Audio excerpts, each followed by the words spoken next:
नमस्कार मेरे प्यारे श्रोताओं, आज हम आपके लिए लाए हैं एक बेहद रोचक कहानी, वफादार नौकर। अगर आपको यह कहानी पसंद आए तो कृपया वीडियो को लाइक करें, चैनल को सब्सक्राइब करें और बेल आइकन को दबाना न भूलें। तो चलिए कहानी की ओर बढ़ते हैं। शहर के एक कोने में बनी एक बड़ी और शानदार हवेली थी, जो अपनी खूबसूरती के लिए मशहूर थी। यह हवेली ठाकुर जरार सिंह की थी, जो अपने सख्त नियमों और अनुशासन के लिए जाने जाते थे। हवेली में कई नौकर काम करते थे, लेकिन ठाकुर साहब को वही नौकर पसंद थे जो मेहनती और वफादार हों।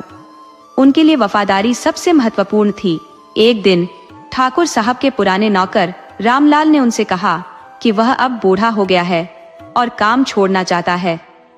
यह सुनकर ठाकुर साहब थोड़े परेशान हो गए, क्योंकि रामलाल उनके साथ 20 साल से था और उसने कभी अपनी वफादारी पर कोई दाग नहीं लगने दिया। लेकिन उम्र के आगे किसी की नहीं चलती। उन्होंने रामलाल को सम्मान के साथ विदा कर दिया और एक नए नौकर की तलाश शुरू कर दी। कुछ दिनों बाद हवेली के दरवाजे पर एक लंबा दुबला पतला आदमी आया। वह साधारण कपड़े पहने था और उसके चेहरे पर हल्की मुस्कान थी, लेकिन उसकी आंखों में एक खास चमक थी। उसका नाम सोहन था। उसने बताया कि वह बहुत गरीब परिवार से है और उसे काम की सख्त जरूरत है। ठाकुर साहब ने उसे ऊपर से नीचे तक देखा और गंभीर आवाज में पूछा, काम करने का अनुभव है? सोहन ने सिर झुकाकर जवाब दिया, हाँ सरकार, पहले भी कई जगह काम किया है। जो भी जिम्मेदारी दी जाएगी उसे पूरी ईमानदारी से निभाऊंगा। ठाकुर साहब को उसकी बातें और आंखों की ईमानदारी पसंद आई। उन्होंने उसे काम पर रख लिया, लेकिन चेतावनी दी, यह हवेली सिर्फ काम करने की जगह नहीं है, यहाँ नियम भी बहुत सख्त है। अगर जरा सी भी गड़बड़ की तो अंजाम अच्छा नहीं होगा। सोहन ने सिर झुकाकर हामी भर दी। पहले कुछ दिन सोहन ने पूरी लगन से काम किया। वह सुबह जल्दी उठता, आंगन साफ करता, ठाकुर साहब के कपड़े तैयार करता और रसोई में भी मदद करता। हवेली के दूसरे नौकर भी उसकी मेहनत से प्रभावित हुए, लेकिन कुछ को उस पर शक भी होने लगा। सोहन ज्यादा बात नहीं करता था और काम खत्म करके अक्सर अकेला बैठा रहता, जैसे किसी सोच में खोया हो। कई बार उसे हवेली के बंद पड़े पुराने कमरों के आसपास घूमते देखा गया। कुछ पुराने नौकरों को यह अजीब लगा। एक रात जब सब सो चुके थे, हवेली के सबसे पुराने नौकर हरिया ने देखा कि सोहन चुपके से हवेली के पीछे वाले हिस्से की ओर जा रहा है। हरिया ने धीरे धीरे उसका पीछा किया। सोहन एक बड़े दरवाजे के पास रुका और इधर उधर देखने लगा कि कोई उसे देख तो नहीं रहा। फिर उसने धीरे से दरवाजे को धक्का दिया। दरवाजा हल्की आवाज के साथ खुल गया और वह अंदर चला गया। हरिया ने यह सब देखा और डर गया। वह घबराते हुए ठाकुर साहब के पास गया और बोला, मालिक, कुछ गड़बड़ है। वह नया नौकर हवेली के उस हिस्से में गया है जो सालों से बंद है। ठाकुर साहब की आंखों में गुस्सा आ गया। उन्होंने तुरंत अपनी बंदूक उठाई और कुछ अन्य नौकरों के साथ उस ओर चल पड़े। जब उन्होंने दरवाजा खोला तो अंदर का नजारा देखकर सभी चौंक गए। सोहन एक पुरानी अलमारी के सामने खड़ा था और उसमें कुछ ढूंढ रहा था। जैसे ही उसे पता चला कि वह पकड़ा गया, वह पीछे हटा और सिर झुकाकर खड़ा हो गया।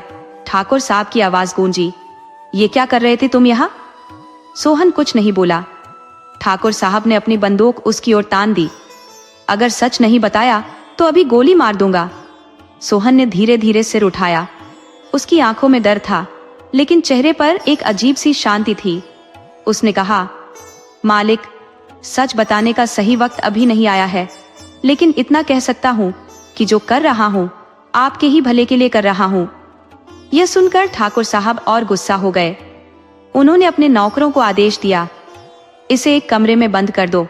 जब तक यह सच नहीं बताता इसे यहाँ से निकलने नहीं दिया जाएगा।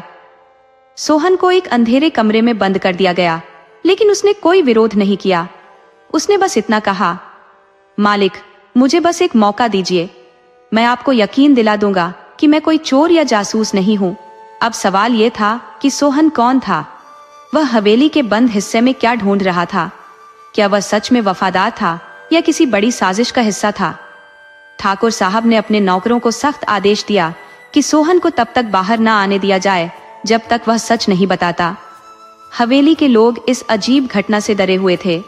सबके मन में एक ही सवाल था, आखिर सोहन कौन है और वह क्या ढूंढ रहा था। हवेली के पुराने नौकर हरिया को तो पहले से ही उस पर शक था, लेकिन अब यह मामला और भी उलझ गया था। सोहन ने बंद कमरे में बैठकर एक पल के लिए भी घबराहट नहीं दिखाई। अगली सुबह ठाकुर साहब खुद उस कमरे में गए जहां सोहन को कैद किया गया था। उन्होंने दरवाजा खोला और अंदर कदम रखा। कमरे में हल्का अंधेरा था और सोहन कोने में बैठा था। उसके चेहरे पर कोई डर नहीं था, बल्कि एक अजीब सी शांति थी। ठाकुर साहब ने कड़क आवाज में पूछा, अब बताओ, तुम कौन हो और हवेली के बंद कमरे में क्या कर रहे थे? सोहन ने धीरे धीरे सिर उठाया और गहरी सांस लेकर बोला, मालिक, मैंने आपसे कहा था कि मैं कोई चोर नहीं हूं। जो कुछ भी कर रहा था वह आपके ही भले के लिए था। ये सुनकर ठाकुर साहब और गुस्सा हो गए। उन्होंने अपनी छड़ी उठाई और जमीन पर जोर से मारी। बकवास मत करो, अगर तुम्हारी नीयत साफ होती तो चोरी छिपे वहां जाने की क्या जरूरत थी। अगर आज सच नहीं बताया तो मैं तुम्हें पुलिस के हवाले कर दूंगा। सोहन की आंखों में एक अजीब चमक आ गई। उसने कहा, मालिक, अगर मैंने आपको सब कुछ अभी बता दिया तो हो सकता है कि आप मुझे खुद ही इस हवेली से निकाल दें। लेकिन अगर आप थोड़ा सब्र करें और मुझे एक मौका दे तो मैं आपकी जान बचा सकता हूँ।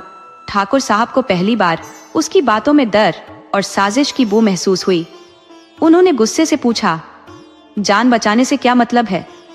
सोहन ने चारों ओर देखा और धीमी आवाज में कहा, मालिक, इस हवेली में कुछ छिपा हुआ है, एक बहुत पुराना राज। शायद आपको भी इसका अंदाजा नहीं है। मैंने यहाँ काम करने के पहले ही दिन महसूस किया कि इस हवेली में कुछ ऐसा है जो आम नहीं है। ठाकुर साहब की भौहें तन गई। उन्हें यह सब अजीब लग रहा था, लेकिन सोहन की बातें सीधे दिल में उतर रही थी। उन्होंने गहरी सांस ली और कहा, तुम कहना क्या चाहते हो? साफ साफ बोलो। सोहन ने कहा, अगर आप सच जानना चाहते हैं तो आज रात मुझे एक बार फिर से उस पुराने हिस्से में जाने दीजिए। मैं आपको एक ऐसी चीज दिखाऊंगा जिसे देखकर आप खुद समझ जाएंगे कि मैंने चोरी छिपे वहां जाने की कोशिश क्यों की थी। ठाकुर साहब असमंजस में पड़ गए। क्या वे इस अजनबी नौकर पर भरोसा कर सकते थे? लेकिन उनके भीतर का जिज्ञासु मन यह जानना चाहता था कि आखिर यह सब क्या है। उन्होंने कुछ देर सोचा और फिर कड़क आवाज में बोले, ठीक है, लेकिन अगर तुम्हारी कोई भी हरकत संदिग्ध लगी तो मैं वहीं पर तुम्हारी जान ले लूंगा। रात का समय हुआ। हवेली के बाकी नौकरों को इस बारे में कुछ नहीं बताया गया। ठाकुर साहब ने सिर्फ हरिया और 2 अन्य भरोसेमंद लोगों को साथ लिया और सोहन को बंद कमरे से निकालकर उस पुराने हिस्से में ले गए। हवेली का यह हिस्सा सालों से बंद था। किसी को नहीं पता था कि इसे क्यों बंद किया गया था। बस इतना कहा जाता था कि ठाकुर साहब के पूर्वजों ने इसे किसी खास वजह से बंद कराया था और तब से किसी ने उसमें कदम नहीं रखा। सोहन ने धीरे से दरवाजा खोला। अंदर घना अंधेरा था। चारों तरफ धूल जमी हुई थी। मकड़ी के जाले लटक रहे थे और हर चीज से साफ पता चल रहा था कि सालों से यहाँ कोई नहीं आया। सोहन धीरे धीरे आगे बढ़ा और अलमारी के पास जाकर रुक गया। उसने ठाकुर साहब की ओर देखा और कहा, मालिक, अब जो मैं दिखाने जा रहा हूं उसके लिए हिम्मत चाहिए। ठाकुर साहब ने गहरी सांस ली और कहा, जो भी हो जल्दी दिखाओ। सोहन ने अलमारी का दरवाजा खोला और अंदर हाथ डालकर कुछ टटोला। अचानक एक हल्की सी आवाज आई और अलमारी के पीछे की दीवार हिलने लगी। ये देखकर सभी चौंक गए। देखते ही देखते दीवार के पीछे से एक गुप्त दरवाजा खुल गया। ये एक गुप्त तहखाने का रास्ता था जिसके बारे में ठाकुर साहब को भी कोई जानकारी नहीं थी। ठाकुर साहब ने कांपती आवाज में पूछा, ये क्या है? सोहन ने धीरे से कहा, यही तो मैं आपको दिखाना चाहता था मालिक। ये तहखाना सालों से बंद पड़ा है, लेकिन यहाँ कुछ ऐसा है जिसे जानना आपके लिए बहुत जरूरी है। ठाकुर साहब ने अपने नौकरों को इशारा किया और सभी ने मशाल जला ली। उन्होंने अंदर कदम रखा। तहखाना बहुत पुराना था। वहां कई पुराने संदूक और लकड़ी के बक्से रखे थे। सोहन ने एक संदूक की ओर इशारा किया और कहा, इसे खोलिए। ठाकुर साहब ने घबराते हुए संदूक खोला और जैसे ही उन्होंने अंदर देखा, उनकी आंखें हैरानी से फटी की फटी रह गईं। अंदर सोने और चांदी के सिक्के, कीमती जवाहरात और दस्तावेज थे। ठाकुर साहब ने हकलाते हुए पूछा, यह सब यहाँ कैसे आया? सोहन ने गहरी सांस ली और कहा, मालिक, यह आपके परदादा की संपत्ति है। कई साल पहले आपके परिवार के ही किसी सदस्य ने इसे यहाँ छिपा दिया था ताकि यह किसी को न मिले। लेकिन यह सिर्फ दौलत नहीं है, इसके पीछे एक बहुत बड़ा रहस्य भी छिपा है। ठाकुर साहब ने चौकन्नी निगाहों से उसे देखा। कैसा रहस्य? सोहन ने जवाब दिया, यह सब मैं आपको सही वक्त पर बताऊंगा, लेकिन अब भी हमें सावधान रहना होगा, क्योंकि इस हवेली में कोई और भी है जो इस रहस्य को जानता है और इसे अपने कब्जे में लेना चाहता है। ठाकुर साहब की आंखों में आशंका और भय का मिश्रण था। उनके दिमाग में कई सवाल उठ रहे थे। अगर सोहन सच कह रहा था तो यह संपत्ति अब तक छिपी कैसे रही? और अगर कोई और भी इस बारे में जानता था तो क्या वह हवेली में ही था? ठाकुर जरार सिंह की आंखों के सामने रहस्य का पर्दा धीरे धीरे हट रहा था, लेकिन इसके साथ ही डर और अनिश्चितता भी बढ़ रही थी। सोहन ने जिस तहखाने का रहस्य खोला था वह सिर्फ दौलत और जवाहरात तक सीमित नहीं था, बल्कि यह किसी गहरी साजिश का इशारा कर रहा था। हवेली के जिस हिस्से को सालों से बंद रखा गया था, वहां इतनी बड़ी संपत्ति का होना एक नई चिंता खड़ी कर रहा था। ठाकुर साहब को समझ नहीं आ रहा था कि इस सच पर भरोसा करें या इसे किसी बड़ी साजिश का हिस्सा माने। सोहन ने अपनी नजरें ठाकुर साहब पर टिकाई और कहा, मालिक, मैंने आपसे पहले ही कहा था कि इस हवेली में कुछ ऐसा है जो किसी को भी आसानी से नजर नहीं आता। यह तहखाना और इसमें छुपा हुआ खजाना सिर्फ एक शुरुआत है। असली खेल तो अब शुरू होगा। ठाकुर साहब की आंखों में गुस्से और अविश्वास की लपटें उठ रही थी। उन्होंने कठोर स्वर में कहा, सोहन, तुम अब तक जो कह रहे हो वह मैं सुन रहा हूँ, लेकिन यह मत भूलो कि अगर इसमें तुम्हारी कोई चालाकी हुई तो मैं तुम्हें जिंदा नहीं छोड़ूंगा। सोहन बिना घबराए बोला, मालिक, अगर मुझे दौलत चाहिए होती तो मैं इसे चोरी करके चुपचाप भाग सकता था, लेकिन मैं यहाँ हूँ क्योंकि मुझे इस हवेली और आपके परिवार से सच्ची वफादारी है। ठाकुर साहब ने कुछ देर तक तहखाने के चारों ओर देखा। दीवारों पर अजीब से चिन्ह बने हुए थे, मानो कोई गुप्त संकेत हो। उन्होंने अपनी उंगलियां उन चिन्हों पर फेरी और महसूस किया कि वे साधारण चित्र नहीं थे। अचानक हरिया की आवाज आई, मालिक, यह देखिए। सबकी निगाहें हरिया की ओर घूम गई। वह तहखाने के कोने में एक पुरानी धूल से भरी किताब हाथ में पकड़े खड़ा था। किताब बहुत पुरानी लग रही थी और उसकी जिल्द लगभग गल चुकी थी। सोहन झटपट उसके पास पहुंचा और किताब के पन्ने पलटने लगा। उसमें कुछ पुराने दस्तावेज थे जो शायद किसी ने सालों पहले वहां छुपा दिए थे। सोहन ने धीरे से पढ़ना शुरू किया। ये दस्तावेज हवेली के असली मालिक के नाम से जुड़े हैं। इसमें लिखा है कि ठाकुर सोहनवीर सिन्हा के जमाने में यह हवेली सिर्फ एक निवास स्थान नहीं थी, बल्कि यहाँ एक बड़ा रहस्य छुपा था। एक ऐसा रहस्य जिसे पीढ़ी दर पीढ़ी छुपा कर रखा गया। ठाकुर साहब की सांसें तेज हो गई। उन्होंने सोहन के हाथ से वह दस्तावेज छीन लिया और ध्यान से पढ़ने लगे। कुछ ही देर में उनका चेहरा सफेद पड़ गया। उनके हाथ कांप रहे थे। हरिया ने चिंता से पूछा, मालिक, इसमें क्या लिखा है? ठाकुर साहब ने कांपती आवाज में कहा, इसमें लिखा है कि यह हवेली सिर्फ मेरे पूर्वजों की संपत्ति नहीं थी, बल्कि इसके नीचे एक ऐसा तहखाना है जिसमें वह खजाना रखा गया है जिसे मुगलों के जमाने में लूट लिया गया था। यह खजाना आज भी यहीं कहीं छुपा हुआ है, लेकिन इसे पाने के लिए एक विशेष निशान ढूंढना होगा। सोहन ने गहरी सांस ली और कहा, मालिक, इसका मतलब यह हुआ कि इस हवेली में अब भी एक और रहस्य छुपा हुआ है। ठाकुर साहब ने तुरंत आदेश दिया कि तहखाने के हर कोने की अच्छे से जांच की जाए। लेकिन इतने सालों तक यह खजाना किसी को क्यों नहीं मिला? और सबसे महत्वपूर्ण सवाल, अगर यह खजाना यही था तो क्या किसी और को भी इसकी जानकारी थी? अचानक हवेली के बाहर से कुत्तों के भौंकने की आवाज आने लगी। सोहन सतर्क हो गया। उसने धीमी आवाज में कहा, मालिक, हमें अब सावधान रहना होगा। हो सकता है कि कोई और भी इस तहखाने के बारे में जानता हो। ठाकुर साहब ने नौकरों को आदेश दिया कि वे पूरे हवेली परिसर की जांच करें। कुछ ही देर में एक नौकर भागता हुआ आया और हाँफते हुए बोला, मालिक, कोई हवेली के पीछे वाले दरवाजे से अंदर घुसने की कोशिश कर रहा था। जब हमने दौड़कर देखा तो वह भाग गया। ठाकुर साहब का चेहरा गुस्से से लाल हो गया। उन्होंने चिल्लाकर कहा, कौन था वो? किसी ने उसे देखा? नौकर ने सिर हिलाया। नहीं मालिक, वह अंधेरे में भाग गया, लेकिन ऐसा लगा जैसे वह पहले से हवेली के बारे में जानता हो। सोहन ने गंभीर स्वर में कहा, मालिक, हमें जल्दी ही सच का पता लगाना होगा, क्योंकि अब यह साफ हो चुका है कि हम अकेले नहीं हैं जो इस खजाने के बारे में जानते हैं। ठाकुर साहब की आंखों में चिंता की लकीरें गहरी हो गई। उन्होंने सोहन की ओर देखा और कहा, अगर तुम सच में वफादार हो तो मुझे इस राज्य से पर्दा हटाने में मदद करो। सोहन ने दृढ़ता से सिर हिलाया। मालिक, मैं आपके साथ हूँ, लेकिन अब हमें जल्दी करनी होगी, क्योंकि हमारी हर हरकत पर किसी की नजर है। हवेली के अंधेरे में कहीं कोई छुपा हुआ था जो इस रहस्य को अपने फायदे के लिए इस्तेमाल करना चाहता था। लेकिन वह कौन था?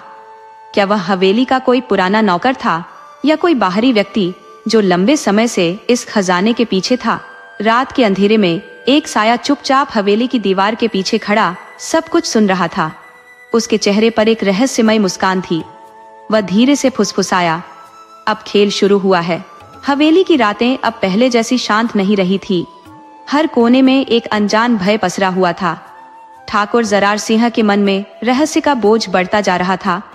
तहखाने में मिली किताब और दस्तावेजों ने उनकी जड़ों को हिला दिया था। वे सोच रहे थे कि अगर उनके पूर्वजों ने इस खजाने को इतनी सावधानी से छुपाया था, तो क्या वे इसे बाहर निकालने का हक रखते हैं? और सबसे बड़ी चिंता, अगर कोई बाहरी व्यक्ति इस रहस्य को जान चुका है, तो वह कितनी दूर तक जाने को तैयार होगा। सोहन इस समय ठाकुर साहब के सबसे भरोसेमंद व्यक्ति बन चुका था। उसकी चतुराई और सूझबूझ ने बार बार यह साबित किया कि वह केवल एक नौकर नहीं, बल्कि इस हवेली का अभिन्न अंग था। ठाकुर साहब ने उसे बुलाया और कहा, सोहन, अब हमें सावधानी से कदम बढ़ाने होंगे। यह साफ हो चुका है कि कोई और भी इस खजाने के बारे में जानता है। हमें यह पता लगाना होगा कि वह कौन है और उसे रोकना होगा, इससे पहले कि कोई अनहोनी हो जाए। सोहन ने सिर हिलाया और जवाब दिया, मालिक, सबसे पहले हमें तहखाने की सुरक्षा को मजबूत करना होगा। हमें वहां ताले लगाने होंगे और पहरेदार तैनात करने होंगे। साथ ही हवेली के हर दरवाजे और खिड़की की निगरानी बढ़ानी होगी। ठाकुर साहब ने हरिया को आदेश दिया कि वह तुरंत 2 भरोसेमंद पहरेदार बुलाए और तहखाने की देखरेख शुरू करवाए। हरिया ने आदेश का पालन किया और जल्द ही 2 मजबूत और वफादार नौकरों को तहखाने की देखरेख में लगा दिया। लेकिन यह काफी नहीं था। असली खतरा अभी भी अनदेखा था। रात गहरी हो चुकी थी। हवेली के चारों ओर सन्नाटा था, लेकिन हवा में कुछ अजीब सा डर समाया हुआ था। ठाकुर साहब अपने कमरे में थे, लेकिन उनकी नींद उड़ चुकी थी। खजाने से जुड़ी बातें और दस्तावेजों में लिखी गई कहानियां उनके दिमाग में घूम रही थी। उन्होंने कई बार किताब को पढ़ा, लेकिन एक बात उन्हें परेशान कर रही थी। इस खजाने को पाने का असली तरीका क्या था? दस्तावेजों में बस इतना लिखा था कि यह खजाना सिर्फ वही ढूंढ सकता है जो इसके रहस्यों को समझे। इसका क्या मतलब था? क्या इसमें कोई गुप्त संकेत छुपा था? इसी उधेड़बुन में उनकी आंखें झपकने लगी। तभी अचानक एक आवाज ने उन्हें चौंका दिया। ये किसी के भागने की आवाज थी। उन्होंने झटपट उठकर खिड़की से बाहर झांका, लेकिन कुछ भी दिखाई नहीं दिया। फिर उन्होंने सोहन को बुलाया। सोहन तुरंत पहुंचा और बोला, मालिक, क्या हुआ? ठाकुर साहब ने गंभीर स्वर में कहा, मैंने किसी को भागते हुए सुना है। लगता है कोई हवेली के अंदर घुसा था। सोहन चौकन्ना हो गया। उसने हरिया को बुलाकर कहा, फौरन पूरे हवेली की तलाशी लो, देखो कहीं कोई घुसपैठिया तो नहीं। हरिया अपने साथ कुछ लोगों को लेकर हवेली के हर कोने की जांच करने लगा। कुछ ही देर में वह लौटा और बोला, मालिक, हमने हर जगह देखा, लेकिन कोई नहीं मिला। सोहन सोच में पड़ गया। अगर कोई सच में घुसा था तो वह कहाँ गायब हो गया? क्या उसने तहखाने में प्रवेश किया था? ये सोचकर वे सभी तुरंत तहखाने की ओर दौड़े। जब वे वहां पहुंचे तो सब कुछ वैसा ही था जैसा उन्होंने छोड़ा था। लेकिन जब सोहन ने दीवारों को ध्यान से देखा तो उसे कुछ अजीब महसूस हुआ। एक जगह पर हल्की सी मिट्टी उखड़ी हुई थी, मानो किसी ने उसे छूने की कोशिश की हो। उसने अपने हाथ से मिट्टी हटाई तो एक पत्थर का टुकड़ा नजर आया जो बाकी दीवार से अलग था। सोहन ने उस पत्थर को हल्के से धक्का दिया और तभी अचानक एक गुप्त दरवाजा खुल गया। सब लोग हैरानी से उस दरवाजे की ओर देखने लगे। यह दरवाजा तहखाने के अंदर एक और रास्ते की ओर जाता था। अंदर घना अंधेरा था, लेकिन ठंडी हवा का झोंका महसूस किया जा सकता था। सोहन ने एक मशाल जलाई और धीरे धीरे अंदर बढ़ा। ठाकुर साहब और हरिया भी उसके पीछे पीछे चल दिए। रास्ता संकरा था और उसकी दीवारों पर अजीब से चित्र बने हुए थे। कुछ दूर चलने के बाद वे एक बड़े कमरे में पहुंचे। यह कमरा किसी प्राचीन मंदिर जैसा लग रहा था। वहां कुछ मूर्तियां थी और जमीन पर संस्कृत में कुछ लिखा हुआ था। लेकिन सबसे खास बात यह थी कि कमरे के बीचों बीच एक बड़ा सा संदूक रखा था। ठाकुर साहब की आंखें चमक उठी। क्या यह वही खजाना था जिसकी उन्हें तलाश थी? उन्होंने धीरे से संदूक के ढक्कन को छूने की कोशिश की, लेकिन जैसे ही उन्होंने उसे खोलने की कोशिश की, अचानक पूरे कमरे में एक रहस्यमय आवाज गूंजने लगी। जो इस खजाने को लेने आया है वह इसकी कीमत चुकाने के लिए तैयार रहे। ठाकुर साहब घबरा गए। उन्होंने चारों ओर देखा, लेकिन वहां कोई नहीं था। आवाज कहां से आ रही थी? क्या यह उनकी कल्पना थी या सच में कोई आत्मा इस खजाने की रक्षा कर रही थी? सोहन ने धीरे से कहा, मालिक, ये जगह हमें सावधान रहने के लिए कह रही है। हमें जल्दबाजी नहीं करनी चाहिए। पहले यह समझना होगा कि यहाँ लिखा क्या है। ठाकुर साहब ने अपने डर को दबाते हुए जमीन पर लिखे शब्दों को पढ़ने की कोशिश की। कुछ शब्द समझ में आ रहे थे, बलिदान, वफादारी और सच। सोहन ने अनुमान लगाया, मालिक, हो सकता है कि यह खजाना ऐसे ही न खोला जा सके। इसके लिए कुछ करना होगा, शायद कोई शपथ या बलिदान देना होगा। ठाकुर साहब सोच में पड़ गए। क्या यह सच में कोई जादुई खजाना था या फिर यह उनके पूर्वजों द्वारा लगाया गया कोई सुरक्षा तंत्र था?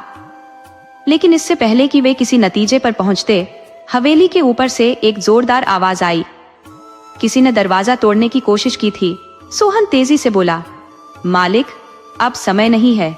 कोई हवेली में जबरदस्ती घुसने की कोशिश कर रहा है। सब लोग तेजी से तहखाने से बाहर की ओर भागे। जैसे ही वे ऊपर पहुंचे, उन्हें सामने का दरवाजा टूटा हुआ मिला। 4 नकाबपोश लोग हवेली के अंदर घुस चुके थे।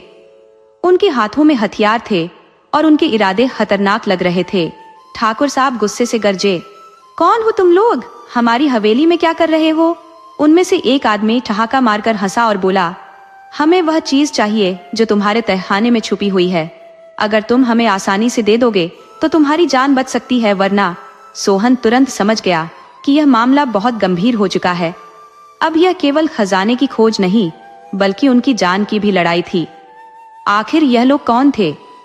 क्या वे खजाने के बारे में सब कुछ जानते थे? क्या ठाकुर साहब और सोहन इस खतरे से बचकर खजाने तक पहुंच पाएंगे, या यह खजाना उनके लिए मौत का कारण बनेगा? हवेली में सन्नाटा पसरा हुआ था, लेकिन यह शांत माहौल तूफान से पहले की खामोशी थी। ठाकुर जरार सिंह, सोहन और हरिया दरवाजे के पास खड़े 4 नकाबपोशों को घूर रहे थे, जिनकी आंखों में खून सवार था। हथियारों से लैस ये अजनबी हवेली में घुस चुके थे और अब सीधा खजाने की मांग कर रहे थे। ठाकुर साहब की पकड़ अपनी तलवार पर कस गई, लेकिन वह जानते थे कि 4 लोगों के खिलाफ बिना योजना के लड़ाई शुरू करना समझदारी नहीं होगी। सोहन ने फुसफुसाते हुए ठाकुर साहब से कहा, मालिक, यह लोग पहले से सब जानते हैं। अगर इन्होंने तहखाने की गुप्त सुरंग का पता लगा लिया तो खजाना इनके हाथ में होगा। हमें इनसे निपटने की कोई तरकीब निकालनी होगी। ठाकुर साहब ने गहरी सांस ली और नकाबपोशों से बोले, तुम्हें किसने बताया कि हमारे तहखाने में खजाना है? उनमें से एक आदमी आगे बढ़ा और ठंडी आवाज में बोला, ये सवाल पूछने का समय नहीं है ठाकुर साहब। हमें जो चाहिए वो हमें चाहिए, वरना खून बहेगा। ठाकुर साहब ने नजर घुमाई। सोहन ने हल्की सी आंखों से इशारा किया कि कुछ करने की जरूरत है। तभी अचानक हवेली के दूसरे दरवाजे की ओर से कुछ नौकर चिल्लाते हुए आए और नकाबपोशों का ध्यान भटक गया। सोहन ने मौके का फायदा उठाकर एक लकड़ी का भारी टुकड़ा उठाया और तेजी से सामने वाले नकाबपोश के सिर पर दे मारा। वह लड़खड़ाकर गिर पड़ा। ठाकुर साहब और हरिया ने भी अपनी तलवारें निकाल ली और देखते ही देखते हवेली के अंदर घमासान मच गया। सोहन ने 2 नकाबपोशों को अकेले संभाल लिया था। उसकी फुर्ती और चालाकी देखकर ठाकुर साहब भी दंग रह गए। लेकिन तभी पीछे से एक और नकाबपोश ने सोहन पर हमला कर दिया। वह लड़खड़ा गया, लेकिन गिरते गिरते उसने पास पड़ा हुआ जलता हुआ दीपक उठा लिया और सीधे हमलावर की आंखों पर दे मारा। दर्द से तड़पता हुआ वह आदमी चिल्लाने लगा। ठाकुर साहब ने अपने सामने वाले हमलावर को परास्त कर दिया था, लेकिन एक नकाबपोश अभी भी बचा था। वह सबसे खतरनाक लग रहा था। उसने हवा में अपनी तलवार घुमाई और सीधा ठाकुर साहब की ओर बढ़ा। लेकिन तभी सोहन ने तेजी से एक मोटी रस्सी उठाई और उस आदमी के पैरों में लपेट दी। वह लड़खड़ाकर नीचे गिरा और ठाकुर साहब ने झपट कर उसकी तलवार छीन ली। चारों नकाबपोश अब बेबस पड़े थे। सोहन ने एक को पकड़कर उसका नकाब खींच दिया। जैसे ही चेहरा सामने आया, सब चौंक गए। ये हवेली का ही एक पुराना नौकर निकला, जिसे कुछ समय पहले चोरी के इल्जाम में निकाल दिया गया था। ठाकुर साहब गुस्से से गरजे, तुम यहाँ क्या कर रहे हो? वह आदमी डरते हुए बोला, मुझे माफ कर दीजिए मालिक, मुझे किसी ने पैसे देकर इस खजाने की खबर दी थी। उसने कहा था कि हवेली के तहखाने में बेशकीमती खजाना छुपा है और अगर मैं उसे निकालने में मदद करूं तो वह मुझे हिस्सा देगा। सोहन ने सख्त आवाज में पूछा, वह आदमी कौन है? नौकर ने कांपते हुए जवाब दिया, मुझे उसका नाम नहीं पता, लेकिन वह बाहर वाले इलाके से आया था। उसने कहा था कि वह ठाकुर खानदान के पुराने दस्तावेजों के बारे में सब जानता है। वह जानता था कि खजाने का रहस्य अभी तक सुलझा नहीं है और उसने मुझे बताया कि अगर मैं अंदर जाकर देखूं तो हमें वह रास्ता मिल जाएगा जो खजाने तक ले जाता है। ठाकुर साहब ने गहरी सांस ली। इसका मतलब यह था कि कोई और भी इस रहस्य के पीछे था, कोई ऐसा जो सिर्फ खजाना लूटने के लिए नहीं बल्कि इसके हर रहस्य को समझने के लिए काम कर रहा था। सोहन ने ठाकुर साहब से कहा, मालिक, हमें तहखाने की सुरक्षा और बढ़ानी होगी। खजाने को तब तक नहीं निकालना चाहिए जब तक हमें पूरी तरह यकीन न हो जाए कि यह सुरक्षित रहेगा। ठाकुर साहब ने सिर हिलाया और तुरंत आदेश दिया कि तहखाने के दरवाजे को लोहे की चादरों से बंद किया जाए और वहां पर पहरेदारों की तैनाती कर दी जाए। इसके अलावा उन्होंने गांव के प्रधान को बुलवाकर इन नकाबपोशों को सौंप दिया ताकि आगे की कार्रवाई की जा सके। लेकिन यह सब होने के बाद भी ठाकुर साहब की बेचैनी कम नहीं हुई। वे जानते थे कि यह खतरा अभी पूरी तरह से टला नहीं था। असली खिलाड़ी अभी तक सामने नहीं आया था। रात होते ही हवेली एक बार फिर शांत हो गई, लेकिन इस बार हर कोई सतर्क था। सोहन भी सोने नहीं गया। वह हवेली के हर कोने पर निगरानी रख रहा था। जैसे ही आधी रात हुई, उसने तहखाने की ओर कदम बढ़ाए। वहां पहुंचकर उसने दीवारों पर बने चिन्हों को ध्यान से देखा। अचानक उसे याद आया कि पुरानी किताब में लिखा था, वफादारी ही खजाने की कुंजी है। सोहन सोच में पड़ गया। क्या इसका मतलब यह था कि खजाने को खोलने के लिए कोई बलिदान देना होगा, या सिर्फ एक सच्चे और वफादार व्यक्ति के हाथों से ही यह खजाना खुल सकता है? वह तहखाने के केंद्र में रखे संदूक के पास गया और धीरे से उसे छूने की कोशिश की। लेकिन जैसे ही उसने उसे छुआ, अचानक पूरे तहखाने में हलचल मच गई। दीवारों पर बनी आकृतियां चमकने लगी और जमीन हिलने लगी। सोहन घबराकर पीछे हटा, लेकिन तभी एक गहरी आवाज गूंज उठी, जो सच्चा वफादार है वही इस खजाने का अधिकारी है। सोहन के चेहरे पर पसीना आ गया। क्या यह हवेली सच में जादुई थी या यह केवल एक पुराने रहस्य का हिस्सा था? ठाकुर साहब भी आवाज सुनकर तहखाने में आ पहुंचे। उन्होंने सोहन को हैरानी से देखा और पूछा, क्या हुआ?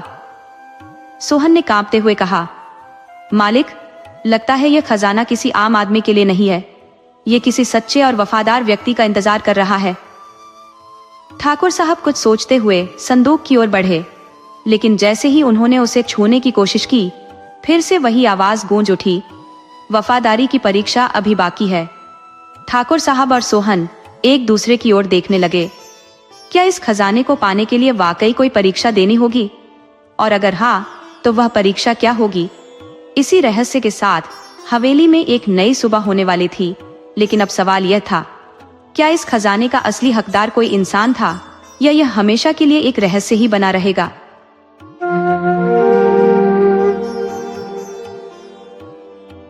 बहुत समय पहले की बात है, जब एक सेठ और सेठानी अपनी पुत्री के साथ कहीं जा रहे थे। यात्रा के दौरान उनकी भेंट एक वृद्ध व्यक्ति से हुई। वृद्ध ने सेठ की बेटी से कहा, बेटी, क्या तुम मुझे सड़क पार करवा दोगी? सेठ की बेटी ने विनम्रता से उत्तर दिया, हाँ बाबा, अवश्य। उसने देखा कि वृद्ध अत्यंत दुर्बल थे, इसलिए उसने आदरपूर्वक उनका हाथ थाम लिया और धीरे धीरे उन्हें सड़क पार करवा दिया। वृद्ध के साथ सेठ और सेठानी भी सुरक्षित रूप से सड़क के उस पार पहुंच गए। सड़क पार करते ही वृद्ध ने सेठ की बेटी के हाथ में बांस की छोटी टोकरी देखी और पूछा, बिटिया, इस डलिया में क्या रखा है? सेठ की बेटी ने मुस्कुराते हुए उत्तर दिया, बाबा, इसमें मेरी पसंद का भोजन है जिसे मैं हमेशा अपने साथ रखती हूँ। ये सुनकर वृद्ध ने विनती की, बेटी, क्या मुझे एक मिठाई खाने के लिए दे सकती हो? इस पर सेठ की बेटी ने गंभीरता से कहा, मुझे क्षमा करें बाबा, इस भोजन में से तो मैं अपने माता पिता को भी नहीं देती। वृद्ध उनकी इस दृढ़ता और संकल्प से प्रभावित हुए। सेठ जी की बेटी ने दृढ़ता से कहा, बाबा, मैं इसे आपको कैसे दे सकती हूँ? फिर उसने एक बार और समझाया, सड़क की इस ओर मेरे माता पिता है जो इसे पार कर यहाँ तक आए हैं और सराय में भोजन कर रहे हैं। आप भी वहीं बैठिए और कुछ भोजन ग्रहण कीजिए। बूढ़े बाबा ने आग्रह करते हुए कहा, बेटी, क्या थोड़ी सी मिठाई में बांट नहीं सकती? परंतु सेठ जी की बेटी ने विनम्रता से इनकार किया और कहा, बाबा, ये पैसे रख लीजिए, अपने मनपसंद का भोजन लीजिए और सराय में जाकर आराम से बैठकर भोजन कर लीजिए। बूढ़े बाबा को सराय में भेजने के बाद सेठ जी और उनकी पत्नी बेटी के साथ आगे बढ़े। कुछ ही दूर चले होंगे कि बूढ़े बाबा ने उन्हें फिर पुकारा। पास आकर बूढ़े बाबा ने सेठ जी से कहा, सेठ जी, आपकी बेटी में दूसरों की सहायता का अद्वितीय भाव है। एक दिन वह अवश्य महारानी बनेगी, लेकिन ध्यान दीजिए, वह अपने भोजन को किसी के साथ बांटना नहीं चाहती। उसका भूख का ऐसा पाश है कि वह कभी तृप्त नहीं हो सकेगी। सेठ जी हंसते हुए बोले, बाबा, मैं इतना संपन्न हूँ, इतने लोगों का पेट भरता हूँ, तो क्या अपनी बेटी का पेट नहीं भर पाऊंगा? इस पर बूढ़े ने गंभीरता से कहा, क्या छिपा है भविष्य में, कौन जानता है? परंतु एक दिन मेरी कही बात सच हो जाएगी। समय बीता। सेठ जी की बेटी की भूख दिन ब दिन बढ़ती गई। उसका भोजन इतना अधिक होने लगा कि धीरे धीरे सेठ जी की संपत्ति उसी में स्वाहा होने लगी। आखिरकार सेठ जी निर्धन हो गए। हारकर सेठ जी ने अपनी पत्नी से कहा, अब यहाँ हमारा गुजारा नहीं, कहीं और चलना होगा। पत्नी और बेटी को साथ लेकर अनजानी राहों पर पैदल ही निकल पड़े। कुछ ही दिनों में पास के बचे खुचे पैसे भी बेटी के भोजन में खत्म हो गए। चलते चलते सेठ जी मन ही मन बूढ़े बाबा को याद कर पछताते रहे। काश उस दिन उनसे क्षमा मांग ली होती। अचानक उन्होंने एक सुंदर महल देखा। बेटी ने जिद करना शुरू कर दिया, पिताजी, भूख लगी है, कुछ खाने को दीजिए। महल को देख वह खुशी से चिल्लाई, इतना विशाल महल, इसके भीतर जरूर कुछ भोजन मिलेगा, मैं भीतर जा रही हूँ। सेठ जी और उनकी पत्नी ने उसे रोकने का प्रयत्न किया, पर वह दौड़कर महल में प्रवेश कर गई। सेठ और उनकी पत्नी जैसे तैसे महल के द्वार तक पहुंचे, परंतु दरवाजा बंद हो चुका था। अब वे घबरा गए और निराश होकर रोने लगे। तभी सेठ जी की बेटी महल की छत पर आकर गहरी उदासी से बोली, पिताजी, अब मैं क्या करूं? मुझे बाहर निकलने का कोई रास्ता नजर नहीं आता, क्योंकि सभी द्वार बंद हो चुके हैं, लेकिन यहाँ हर सुविधा उपलब्ध है। यह सुनकर सेठ जी ने कहा, बेटी, हम यहीं तुम्हारा इंतजार करेंगे।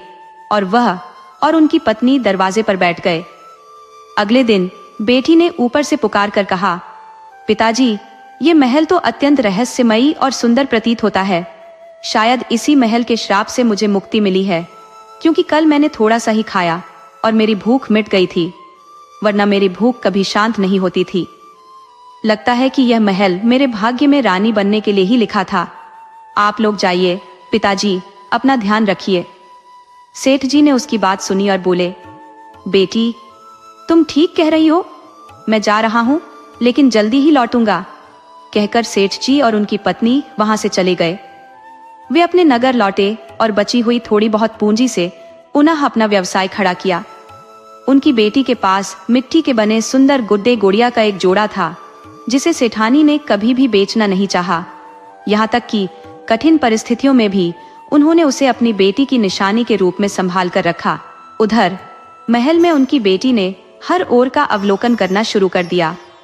वहां हर प्रकार की सुविधा मानो जादुई ढंग से विद्यमान थी।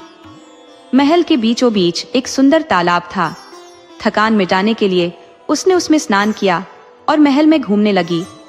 एक कक्ष में पहुंचते ही उसने देखा कि एक आकर्षक राजकुमार बिस्तर पर पड़ा था, जिसके शरीर पर कई सुइयां चुभी हुई थी। उसके हृदय में अजीब सा भाव उत्पन्न हुआ। उसने पास में रखी चांदी की कटोरी उठाई और प्रतिदिन उस राजकुमार के शरीर से सुइयां निकालने लगी। महल में उनके सिवा कोई और न था, लेकिन वहां हर प्रकार की आवश्यक वस्तु प्रचुर मात्रा में उपलब्ध थी। जब उसे भूख लगती तो वह रसोई में जाकर अपनी इच्छानुसार भोजन बना लेती, क्योंकि वहां अन्न की कोई कमी न थी। एक विशाल कक्ष में विभिन्न प्रकार के वस्त्र और आभूषण भरे हुए थे। वह अपनी पसंद के वस्त्र पहनती और गहनों से सुसज्जित होती। यहाँ तक कि उसे यह समझ नहीं आता था कि यह सब कैसे संभव है, परंतु इस जादुई महल ने उसकी हर आवश्यकताओं को पूरा कर रखा था। कलावती अपनी इच्छा के अनुसार महल के हर वस्त्र और आभूषणों का उपयोग करती, फिर मनोयोग से राजकुमार के शरीर से हर सुई को निकालने के कार्य में जुट जाती। 3 महीने बीतते बीतते उसे राजकुमार के प्रति गहन स्नेह उत्पन्न हो गया। वह पूरी लगन के साथ राजकुमार के शरीर से सुइयां निकालती रही और इस तरह करते करते 2 वर्ष बीत गए। इस अवधि में उसने राजकुमार के शरीर से अधिकांश सुइयां निकाल दी। अब बस उसकी गर्दन और चेहरे पर कुछ ही सुइयां शेष थी। इस बीच कलावती के पिता फिर से अपने पुराने व्यवसाय में जुट गए और दिन रात कड़ी मेहनत से उनका व्यापार पहले से कहीं अधिक फलने फूलने लगा। सेठ जी अब फिर से संपन्न हो गए थे। उन्होंने अपनी बेटी कलावती को खोजने का अथक प्रयास किया, किंतु जिस रहस्यमयी महल में उन्होंने उसे छोड़ा था, वह स्थान अब कहीं दिखाई नहीं देता था। महल में कैद रहकर कलावती मनुष्यों के साथ संपर्क के लिए तरसने लगी। एक दिन महल के बाहर से गुजरते हुए कुछ लोगों को उसने अपने झरोखे से पुकारा और उनसे पूछा, इस दासी की क्या कीमत है? जवाब में विक्रेता ने कहा, महारानी, आपकी इच्छा के अनुसार दे दीजिए। कलावती भीतर जाकर ढेरों आभूषण नीचे फेंक देती है और पूछती है, परंतु यह ऊपर कैसे आएगी? उस लड़की ने सुझाव दिया, आप झरोखे के कुंदे से एक रस्सी बांध दे, मैं उस पर चढ़कर ऊपर आ जाऊंगी। कलावती ने वैसा ही किया और कुछ ही समय में वह लड़की, जिसका नाम शकुंतला था, झरोखे के माध्यम से महल में प्रवेश कर गई। शकुंतला के आने से कलावती को साथ मिल गया और उसका मन भी कुछ बहलने लगा, किंतु अपने हृदय में राजकुमार के प्रति गहरी आसक्ति के कारण उसने शकुंतला को राजकुमार के कक्ष के निकट भी नहीं जाने दिया। वह नहीं चाहती थी कि उसके अलावा कोई और उसकी प्रियतम छवि को देखे। महल में कार्यों की अधिकता नहीं थी, क्योंकि हर सुबह जब कलावती उठती तो महल पूरी तरह स्वच्छ और व्यवस्थित मिलता। शकुंतला भी इस रहस्यमयी स्थान में प्रसन्न थी और कलावती को अपनी मालकिन मानकर उसकी हर आज्ञा का पालन करती। दोनों साथ मिलकर भोजन करती और बाकी कार्यों को निपटाती, किंतु कलावती शीघ्र ही सारे कार्य समाप्त कर अपने कक्ष में स्वयं को एकांत में बंद कर लेती और बहुत ही कम बातों में शकुंतला के साथ संवाद करती थी। शकुंतला के मन में धीरे धीरे संदेह उत्पन्न होने लगा कि ऐसा क्या है जो मालकिन उससे छुपा रही है। इसी असमंजस में 3 महीने और बीत गए। शकुंतला के महल में आने के कुछ समय बाद कलावती ने राजकुमार के चेहरे से भी सारी सुइयां निकाल दी। अब केवल उसकी पलकों पर ही कुछ सुइयां शेष थी। एक सुबह जब कलावती की आंखें खुली तो उसने सोचा कि वह नहा धोकर और सज संवर कर राजकुमार की पलकों पर से अंतिम सुइयां भी निकाल देगी, ताकि जिस प्रकार वह राजकुमार की सुंदरता पर मोहित हुई है, उसी प्रकार राजकुमार भी उसकी सुंदरता पर मोहित हो जाए। कलावती महल के आंगन में स्थित तालाब की ओर स्नान के लिए चली गई। शकुंतला ने उसे चंदन का उबटन लेकर जाते हुए देखा तो उसके चेहरे पर एक मुस्कान आई। उसने मजाक में कहा, आज दीदी किसी खास के लिए सज संवर रही है क्या? लगता है किसी से प्रेम हो गया है। शकुंतला की बात सुनकर कलावती के गाल शर्म से लाल हो गए और उसने मुस्कुराते हुए कहा, ऐसी कोई बात नहीं है, बस यूं ही चंदन के उबटन से स्नान का मन हो गया। कलावती ने राजकुमार के कमरे में किसी को प्रवेश की अनुमति नहीं दी थी सिवाय उसके। शकुंतला को पूरे महल में स्वतंत्रता थी, परंतु उस कमरे में जाने पर पाबंदी थी, जिससे उसकी जिज्ञासा और भी बढ़ गई थी। आखिर उस कमरे में ऐसा क्या था? कलावती नहाकर गहनों और वस्त्रों से सजी धजी आईने के सामने तैयार हो रही थी। यह देख शकुंतला को मौका मिल गया। वह चुपके से उस कमरे की ओर बढ़ी और दरवाजा खोलकर अंदर प्रवेश कर गई। वहां उसने राजकुमार को बेहोश अवस्था में बिस्तर पर देखा। इस दृश्य ने उसे मंत्रमुग्ध कर दिया। कमरे के एक कोने में रखी चांदी की कटोरियों में भरी सुइयों को देख वह समझ गई कि कलावती इस कमरे में क्या करती थी। झटपट उसने राजकुमार की पलकों पर से सुइयां निकाल दी। जैसे ही आखिरी सुई हटाई, राजकुमार ने अपनी आंखें खोली। उसने पहली नजर में ही शकुंतला को देखा और उसके हाथों को थाम लिया। फिर भाव विह्वल होकर बोला, मेरी प्राणदाता, वर्षों से मैं तुम्हारे ही इंतजार में था। तुमने मुझे इस श्राप से मुक्ति दिलाई। मैं उस युवती से विवाह करूंगा जिसने मुझे इस कैद से मुक्त किया है। क्या तुम मुझसे विवाह के लिए तैयार हो? जैसे ही राजकुमार ने शकुंतला का हाथ थामा, उसी पल कलावती भी दरवाजे पर आ खड़ी हुई। उसकी आंखों में अव्यक्त भाव उमड़ रहे थे। राजकुमार के सम्मुख शकुंतला का यह भव्य रूप देखकर वह चकित रह गए। उन्होंने पूछा, यह लड़की कौन है? तब शकुंतला ने अपने मन में उपजी लालसा के वशीभूत होकर उत्तर दिया, यह मेरी दासी है। मुझे अकेले यहाँ मन नहीं लग रहा था, अतः इसे अपने साथ रख लिया। राजकुमार ने कुछ क्षण उसे देखा और कहा, परंतु यह तो बिल्कुल महारानी जैसी सजी हुई है, जबकि तुमने स्वयं को दासी जैसा सादा रखा है। इस पर शकुंतला मुस्कुराई और बोली, आपको देखकर मेरे हृदय में तुरंत प्रेम का संचार हुआ। आपके शरीर से सुइयां निकालने के कार्य में ही इतना व्यस्त रही कि स्वयं को संवारने का समय ही न मिला। ये लड़की सुंदर अवश्य है, परंतु उसका सौंदर्य केवल अच्छे भोजन और वस्त्रों के कारण निखर गया है। तभी राजकुमार गंभीर स्वर में बोले, ऋषि महाराज के श्राप के कारण मेरा राज्य विलुप्त हो चुका था। उन्होंने कहा था कि जो युवती मुझे इस श्राप से मुक्ति देगी उससे मैं विवाह करूंगा। अतः मैं तुमसे इसी क्षण विवाह करूंगा। कलावती, जो समीप खड़ी थी, ये सब सुनकर मन ही मन विचलित हो उठी। शकुंतला ने उसे देखते ही कठोर स्वर में कहा, क्या तुम्हें तनिक भी शर्म नहीं आती? मैं यहाँ अपने प्रिय से प्रेम भरी बातें कर रही हूँ और तुम यहाँ खड़ी होकर सुन रही हो? क्यों मनुष्य का अनादर कर रही हो? भागो यहाँ से। राजकुमार ने समझाने की कोशिश की, ऐसे क्यों कह रही हो? जब कोई भी यहाँ नहीं था तो यही तो तुम्हारी सहारा थी। शकुंतला ने तुरंत उत्तर दिया, ऋषि महाराज ने आपसे कहा था कि जो आपको श्राप से मुक्ति दिलाएगी उसकी हर आज्ञा माननी होगी, अतः इसे यहाँ से तत्काल निकाल दीजिए। राजकुमार ने गहरी सांस ली और कलावती की ओर देख कहा, कृपया आप यहाँ से चली जाइए। ऋषि महाराज ने मुझे किसी भी युवती से दुर्व्यवहार न करने का आदेश दिया है और मैं विनम्रता से अनुरोध करता हूँ कि आप प्रस्थान करें। राजकुमार के इस निर्णय को सुनकर कलावती का दिल टूट गया। आंसू भरी आंखों के साथ वह चुपचाप वहां से चली गई।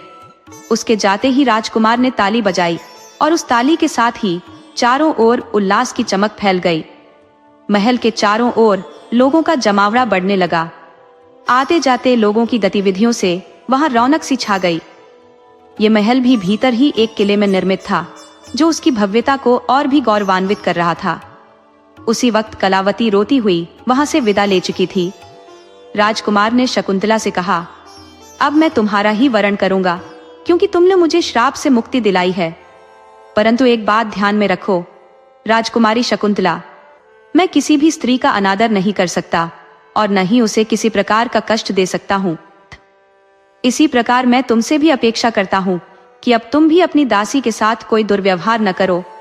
शकुंतला ने तुरंत उत्तर दिया, मैं तो उसे महल से विदा करने का विचार कर रही थी। राजकुमार गंभीर स्वर में बोले, नहीं, ऐसा मत करना। उसकी निर्दोषता बहुत कुछ बयान करती है और तुम जैसी महान नारी ये कैसे सोच सकती हो? जब तुम यहाँ अकेली थी तो उसी ने तुम्हारा साथ दिया था। तुम्हारे महल के सभी कार्यों का भार भी उसी पर था, जैसा कि तुमने मुझे बताया था। राजकुमार के शब्दों ने शकुंतला को असहज कर दिया। उसे आभास हुआ कि कहीं कलावती को बाहर करने के प्रयास में उसका कोई राज उजागर न हो जाए। उसने बात का रुख बदलते हुए कहा, क्या आप मुझे यह बताएंगे कि आपको यह श्राप कैसे मिला और आप श्रापित कैसे हुए? राजकुमार ने स्मृति में डूबते हुए कहा, मैं अपने समय का एक अत्यंत सुंदर राजकुमार था। ऐसा कोई भी शास्त्र, कला या कौशल नहीं था जिसमें मेरी महारत न हो। मेरी शक्ति इतनी थी कि मैं एक ही तीर से 7 लोहे के तवे भेद सकता था। शत्रु के कलेजे को कंपा देने वाली मेरी बाण विद्या और तलवार चलाने में मेरी दक्षता बेजोड़ थी। जल में नाविकता, धरती पर मलयुद्ध और तलवारबाजी में कोई भी मेरे समकक्ष नहीं था। उन्होंने गहरी सांस ली और बोले, मेरी इन विशेषताओं ने मुझे गर्व से भर दिया था और मेरा हृदय अहंकार से भरने लगा। मुझे अपनी प्रतिभा के आगे कोई योग्य नहीं प्रतीत होता था। अभी मैं युवराज ही था और मेरे पिता की मृत्यु के बाद राज्याभिषेक का समय निकट आ गया था। राज्य के मंत्रियों और सभासदों ने विवाह का परामर्श दिया, परंतु मैंने अपनी शर्त रख दी कि विवाह उसी कन्या से होगा जो मेरी भांति सर्वगुण संपन्न होगी। मेरी इच्छा के अनुसार राजमाता ने एक भव्य आयोजन किया, जहां सभी गुणी राजकुमारियों को निमंत्रण दिया गया, परंतु मैं अपने रूप और गुण के अभिमान में इतना विभोर था कि उनमें से किसी को भी अपना समकक्ष नहीं समझा। सभा कक्ष में मैंने सभी राजकुमारियों को एकत्र किया। मुझे ऐसा कोई भी नहीं दिखा जो मेरे समान हो, और इस कारण से कोई भी राजकुमारी मेरे लिए मनोहारी प्रतीत नहीं होती थी। अपने स्वर में व्यंग्य का पुट डालते हुए मैंने कहना आरंभ किया, आपके सौंदर्य और गुणों के चर्चे बहुत सुने हैं, परंतु आप में से कोई भी मेरे रूप के समक्ष खड़ा होने योग्य नहीं है। गुणों की तो बात ही छोड़िए, आप में से कोई भी मेरी बराबरी नहीं कर सकती। न युद्ध कौशल में, न ही सौंदर्य में, किसी भी गुण में मेरी प्रतिस्पर्धा करने में असमर्थ है आप सभी। नृत्य कला, जिस पर युवतियां इतना गर्व करती हैं, उसमें भी मुझे कोई प्रतिद्वंदी नहीं दिखता। आप में से कुछ के पास सौंदर्य है तो कुछ में बुद्धिमत्ता की झलक है, परंतु दुर्भाग्यवश इनमें से कोई एक भी ऐसी नहीं है जिसमें सभी गुण हों। अगर आप में से किसी के पास एक गुण अधिक होता तो शायद मैं किसी को अपना जीवन साथी बना लेता, चाहे वह राजकुमारी सुंदर हो या साधारण। परंतु सच्चाई यह है कि आप में से कोई भी किसी भी क्षेत्र में मुझसे श्रेष्ठ नहीं है। श्रेष्ठता तो दूर की बात है, आप में से कोई भी मेरे बराबर खड़ा होने योग्य नहीं है। मेरे इस कथन पर सभी राजकुमारियां सिर झुकाकर खड़ी रहीं। उनके नेत्रों में आंसू की हल्की झलक थी, जिसे देखकर मुझे एक अजीब तरह की संतुष्टि का अनुभव हो रहा था।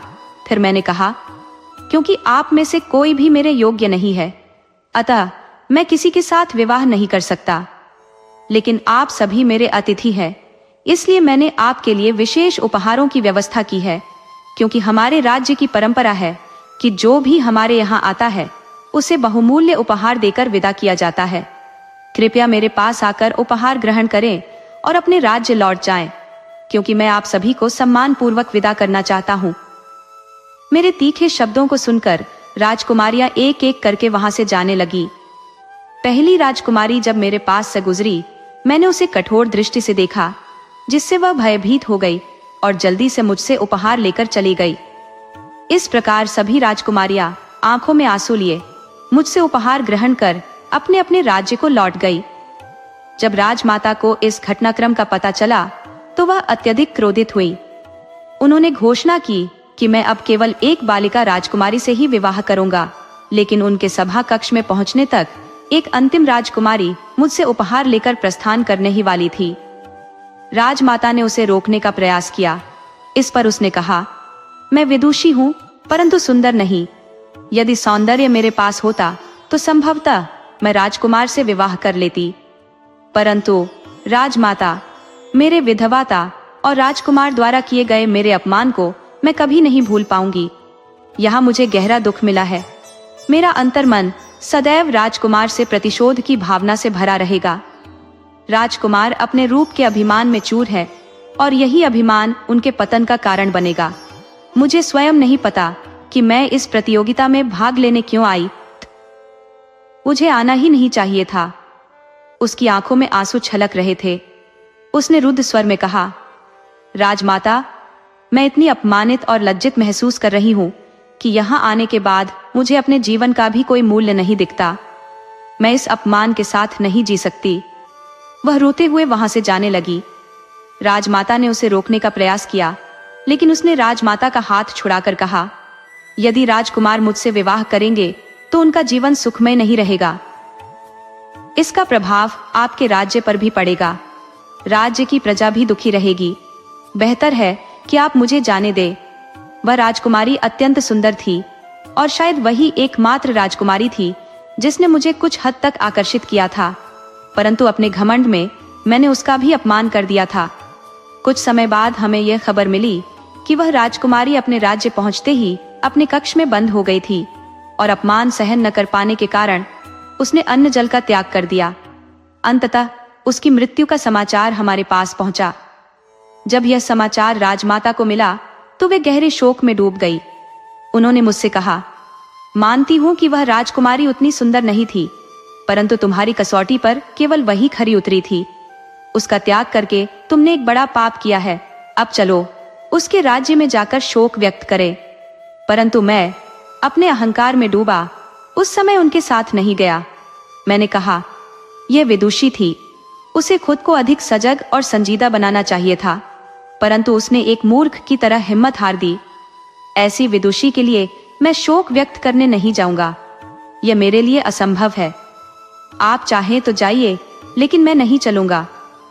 राजमाता ने मुझसे कहा, यह मेरी आज्ञा है, तुम मेरे साथ चलो। मैंने जवाब दिया, माना कि मैं आपके साथ चल सकता हूं, परंतु जब तक मैं राजा नहीं बन सकता, जब तक मेरी शादी नहीं होती, तब तक राजगद्दी पर आप ही बैठेंगी। मुझे इससे कोई फर्क नहीं पड़ता। जब तक मुझे अपनी योग्य पत्नी नहीं मिल जाती, मैं विवाह नहीं करूंगा और न ही आपकी इस मूर्खता को मानकर शोक व्यक्त करने जाऊंगा। यह कहकर मैं वहां से चल पड़ा। ये पहला अवसर था जब मैंने राजमाता की बातों की अवज्ञा की। राजमाता दुखी तो थी ही, अब वे शोक में भी डूब गई थी। जब उन्होंने उस राजकुमारी की मौत के बारे में सुना और मेरे कठोर शब्दों को सुना, तो वह सहन नहीं कर पाई और उन्हें दिल का दौरा पड़ा। वे तुरंत परलोक सिधार गई। राजमाता के निधन का दुख मुझे था, परंतु उनकी मृत्यु के बाद मेरी उद्दंडता और बढ़ गई। मैं एक प्रजापालक राजा था और मेरी प्रजा मुझसे गहरी श्रद्धा रखती थी। लोग दिन रात ईश्वर से प्रार्थना करते कि मुझे शीघ्र अपनी इच्छित राजकुमारी मिल जाए, ताकि मैं विवाह कर सकूं और राजगद्दी का उत्तराधिकारी तैयार हो सके। गुरुजी ने मुझसे कहा था कि अगर राजमाता के निधन के 6 महीने बाद भी राजगद्दी पर कोई राजा नहीं बैठता है, तो वे किसी योग्य पुरुष को राजगद्दी पर बैठा देंगे। मैंने गुरुजी की बातों को अपने घमंड में हंसी में उड़ाया, परंतु सच्चाई यह थी कि मैं भी अंदर से जानता था कि उनकी बातों को नकारने का साहस किसी के पास नहीं था। अगर मैंने उनका विरोध किया तो राज्य में विद्रोह हो सकता था और ऐसा होने पर मैं अपनी प्रजा का विश्वास खो सकता था, जो मेरे लिए असहनीय था। अब मुझे उस राजकुमारी से विवाह न करने का अफसोस होने लगा था, लेकिन अब क्या किया जा सकता था? उसकी मृत्यु हो चुकी थी। मैंने सोचा कि जब समय आएगा तो किसी भी सुंदरी राजकुमारी को उठा लाऊंगा और उससे विवाह कर लूंगा। इसके बाद मैंने अपने आप को पूरी तरह से आनंद और मस्ती में खो दिया। मैं प्रजा का रक्षक था, लेकिन मेरे सुखों के रास्ते में कोई बाधा नहीं आ सकती थी। मेरी सबसे बड़ी कमजोरी यही थी कि मैं किसी भी हालत में आदेश नहीं मानता था और मुझे खुशामद भी काफी पसंद थी। एक दिन मैं वन में शिकार के लिए गया। रास्ते में मैंने हाथियों का एक बड़ा झुंड देखा।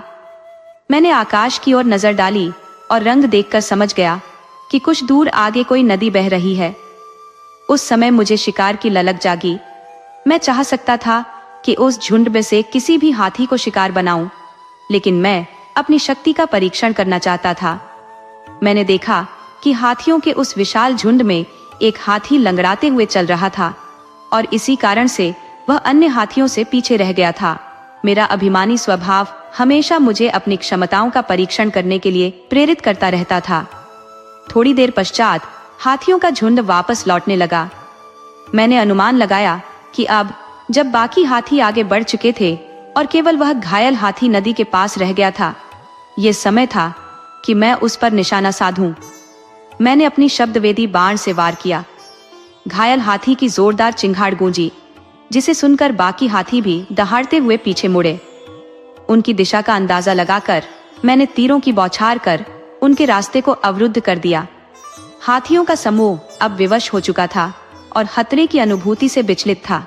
उस दिन मेरे भीतर का उन्माद मुझे हाथी के साथ एक घनिष्ठ मल्लयुद्ध में संलग्न होने की ओर उकसा रहा था। मेरे अंगरक्षकों ने मुझे चेतावनी दी, महाराज, इस ओर न बढ़ें। हाथी अपने साथी के लिए प्राणों का उत्सर्ग कर देते हैं। झुंड से टकराना खतरनाक है। मैंने मुस्कुराते हुए उत्तर दिया, मैं तो निहत्था ही इन हाथियों का सामना कर लूंगा। क्या तुम लोग एक झुंड के हाथियों से भी नहीं लड़ सकते? सैनिकों ने हामी भरी, और वे मेरी ओर से आगे बढ़े। हाथियों का झुंड खतरे की छाया को समझ चुका था और उन्होंने अपने घायल साथी को अकेला छोड़कर पलायन करना उचित समझा। घायल हाथी की करुण चीख फिर से सुनाई दी और मैंने उसे देखने का निश्चय किया। जैसे ही मैंने अपना धनुष तानने का प्रयास किया, मुझे चूड़ियों की खनक सुनाई दी और मेरे हाथ स्वतः ही रुक गए। पहले मुझे लगा कि यह मात्र भ्रम है, लेकिन अपने लक्ष्य की ओर बढ़ना आवश्यक था, इसलिए मैंने अपने घोड़े को उसी दिशा में दौड़ा दिया। नदी के किनारे पहुंचते ही मैंने देखा कि एक वन कन्या उस हाथी का तीर निकालने का प्रयास कर रही थी और उसके घाव पर किसी औषधि का लेप लगा रही थी। मैंने दृष्टि घुमाई तो पास के पत्थर पर पीसी हुई कुछ जड़ी बूटियां देखी, जिन्हें वह घायल हाथी पर मल रही थी। मुझे देखते ही उस वन कन्या ने भांप लिया कि यह तीर मैंने ही चलाया था। मेरी राजसी पोशाक देखकर वह समझ गई कि मैं कोई राजकुमार हूं।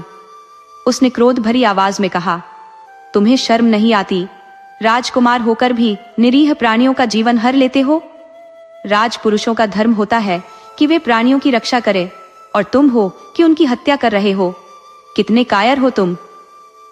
उसके अप्रतिम सौंदर्य ने मुझे जैसे एक क्षण के लिए सम्मोहित कर लिया। उसकी तेजस्विता और निर्भीकता को देख मैं विस्मित था, लेकिन उसकी बातें सुनकर मेरा गर्व जाग उठा और मेरा क्रोध उबल पड़ा। मैंने कहा, देखो, मैं राजकुमार ब्रह्म आदित्य हूँ और यह शिकार मेरा है। मुझे सौंप दो, नहीं तो परिणाम तुम्हारे लिए अनुकूल नहीं होंगे। उसने जवाब दिया, कौन सा परिणाम? क्या तुम मेरी भी हत्या करोगे? मैंने कहा, मैं निशाना साधता हूँ, परंतु कभी स्त्रियों पर हथियार नहीं उठाता, विशेष रूप से अगर वो युवती हो। मेरी बात सुनकर वह बोली, युवराज, मैंने सुना है कि तुम घमंड से भरे हो। शायद मैंने सही सुना है। वह बोली, अपने निशाने पर बड़ा अभिमान है ना तुम्हें? तो ठीक है, मैं तुम्हें 5 बार प्रयास करने की अनुमति देती हूँ। यदि तुमने मेरे हाथों की चूड़ियों को भेद कर गिरा दिया तो यह शिकार तुम्हारा होगा। इतना कहकर उसने अपने दोनों हाथ सीधा कर दिया। मैंने तीर छोड़ा, परंतु अचंभे में पड़ गया। उसने तीर को अपनी मुट्ठी में थाम लिया। वास्तव में उसने घायल हाथी की देखभाल की थी, उसके घावों पर मरहम लगाकर उसे स्वस्थ किया था। लेकिन जब मैंने इस सोनसी कन्या को देखा तो मेरे दिल को जैसे कोई अदृश्य आघात पहुंचा और वह उसे पाने के लिए व्याकुल हो उठा। मैं अगले तीर का निशाना तक साधना भूल चुका था। अचानक वह मेरे सामने आ खड़ी हुई और तीखे स्वर में बोली, क्या हुआ राजकुमार विक्रमादित्य? कहाँ गया तुम्हारा अभिमान? कोई भी गर्व के साथ विजय प्राप्त नहीं कर सकता। यह लो अपना तीर, इसे तुम परख लो, अन्यथा तुम्हें और तीरों की आवश्यकता पड़ेगी। उसकी दृढ़ता और साहस ने मुझे निस्पंद कर दिया। उसने कहा, मेरे साथी को छूने की कोशिश भी मत करना, अन्यथा मुझसे बुरा कोई नहीं होगा। मैं तुम्हें ऐसे हाल में पहुंचा दूंगी जिसकी कल्पना तुमने कभी सपने में भी नहीं की होगी। उसके तीखे शब्दों ने मानो मेरे भीतर आग सुलगा दी। मैंने झपट कर उसे पकड़ने का प्रयास किया, पर वह मछली की तरह मेरे हाथों से फिसल गई। वह हंसते हुए बोली, हिम्मत है तो मुझे पकड़ कर दिखाओ। ये कहकर वह नदी में कूद गई और दूसरी ओर तैरने लगी। मैंने भी बिना देर किए अपने घोड़े को वहीं छोड़ दिया और उसके पीछे नदी में उतर गया। वह मुझसे धीमी नहीं थी, बल्कि उसकी गति मानो बिजली की तरह थी। जैसे ही मैं उसे पकड़ने के करीब पहुंचा, वह बार बार फिसल जाती। तैरते हुए हम दोनों नदी के दूसरे किनारे पर पहुंच गए थे। उसने फिर से मुझे चुनौती दी, पकड़ सकते हो तो पकड़ लो। अब की बार मैंने दौड़ते हुए एक लकड़ी का टुकड़ा उठाया और उसके पैरों का निशाना साधा। उसने मेरी योजना भांप ली और तेजी से अपनी दिशा बदल ली, जिससे वह लकड़ी का टुकड़ा उसके बगल से गुजर गया। मैं उसकी चपलता को भली भांति समझ चुका था और जानता था कि वह किस ओर झुकेगी। मैंने लकड़ी का टुकड़ा उसी दिशा में फेंका था जहां वह मुड़ने वाली थी। अगले ही पल वह मेरे बलशाली बाहों के घेरे में थी, परंतु जैसे मैंने उसे समझा था वैसे ही उसने भी मेरी रणनीति भांप ली थी। जैसे ही वह मेरी गिरफ्त में आई, उसने मुझे झटका दिया और फिर एक पल में जंगल में ओझल हो गई। मैं मुस्कुराकर उसकी दिशा में देखता रह गया और वहीं मैंने निर्णय लिया कि यही युवती मेरे दिल की धड़कन है। जब मैं अपने राजमहल वापस लौटा तो देखा कि राजपुरोहित ने सभा का आयोजन कर रखा था। मैंने चकित होकर पूछा, मेरे बिना ये सभा कैसे आयोजित की गई? राजपुरोहित जी ने आगे बढ़कर कहा, राजमाता के निधन को 4 माह बीत चुके हैं। यदि अगले 2 माह में आपने विवाह नहीं किया तो राज्य सिंहासन रिक्त नहीं रह सकता। किसी उपयुक्त व्यक्ति का चयन अनिवार्य होगा और इसी कारण यह सभा बुलाई गई है। मैंने आश्वस्त करते हुए कहा, अब चिंता करने की कोई आवश्यकता नहीं है। मैंने योग्यतम कन्या को खोज लिया है, शीघ्र ही मैं उससे विवाह कर लूंगा। अतः राज्य को सिंहासन के विषय में चिंतित होने की आवश्यकता नहीं है। मेरी यह बात पूरे राज्य में जंगल की आग की तरह फैल गई। जनता खुशी से झूम उठी। मैंने अपने गुप्तचरों को उस विलक्षण युवती का पता लगाने की जिम्मेदारी सौंप दी। सप्ताह भी नहीं बीता था कि मुझे उसकी खबर मिल गई। आत्मविश्वास से भरकर मैं उसे पाने के लिए चल पड़ा। अपने विशाल लाव लश्कर के साथ मैं जंगल में पहुंचा, जहां वह हाथी भी दिखाई दिया जो पहले घायल था, परंतु अब उसमें न कोई थकान के चिन्ह थे, न मेरे दिए गए घाव का कोई असर। उसके घाव पूरी तरह भर चुके थे। मैं उस युवती के उपचार कौशल का कायल हो चुका था और मेरा हृदय उसकी प्रशंसा में डूब गया था। पहली बार किसी स्त्री के प्रति ऐसा आकर्षण जागा था। नहीं तो महिलाओं को मैं हमेशा एक खिलौने से अधिक नहीं समझता था। महल में मेरे लिए सभी ऐश्वर्य उपलब्ध थे और मैं उन सभी का आनंद उठाता था, परंतु मैं अपनी प्रजा से भी भरपूर प्रेम करता था। इसी कारण मेरी जनता मुझे असीम सम्मान देती थी। वह युवती जंगल के भीतर अपने पिता के आश्रम में रहती थी। विवाह योग्य आयु होने के बावजूद उसका विवाह अब तक नहीं हुआ था। उसके पिता उस घने जंगल में एक गुरुकुल का संचालन करते थे। उनकी ख्याति दूर दूर तक फैली नहीं थी, बल्कि मैंने तो उनके नाम तक नहीं सुना था। परंतु जब मैं उनसे मिला तो उनकी विद्वत्ता के सामने नतमस्तक हो गया। मैंने उन्हें अपना परिचय दिया और उनकी पुत्री का हाथ मांगा। मेरे प्रस्ताव से वे प्रसन्न हो गए और बोले, युवराज, आपने मेरी एक बड़ी समस्या का समाधान कर दिया। मेरी पुत्री विवाह योग्य है, पर वह अति गुणी है। मैंने आसपास के सभी गुरुकुलों में जाकर योग्य वर की तलाश की, परंतु मुझे कोई भी उसके योग्य नहीं लगा। आपके प्रस्ताव से मुझे अत्यंत आनंद हुआ है। आपकी कृपा से मैं अपनी पुत्री का कन्यादान कर सकूंगा और अपने जीवन का यह ऋण चुकता कर सकूंगा। अब मैं अपने पूर्वजों से आंख मिलाकर मिल सकूंगा। उसी समय वह ऋषि कन्या आश्रम में आई और उसके पिता ने उसे मेरे प्रस्ताव के विषय में बताया। उसने सुनते ही कहा, ये असंभव है पिताजी, मैं इनसे विवाह नहीं कर सकती क्योंकि ये मेरे योग्य नहीं है। ऋषि ने आश्चर्य से पूछा, ये तुम कैसी बातें कर रही हो बेटी? युवराज कैसे तुम्हारे योग्य नहीं है? तब कन्या ने उत्तर दिया, पिताजी, आपको याद होगा कि इन्होंने अपने विवाह हेतु एक प्रतियोगिता का आयोजन किया था, जिसमें इन्होंने घोषणा की थी कि वह केवल उसी राजकुमारी से विवाह करेंगे जो समस्त गुणों में उनकी बराबरी कर सके। मेरी मित्र सुकन्या भी उस प्रतियोगिता में गई थी।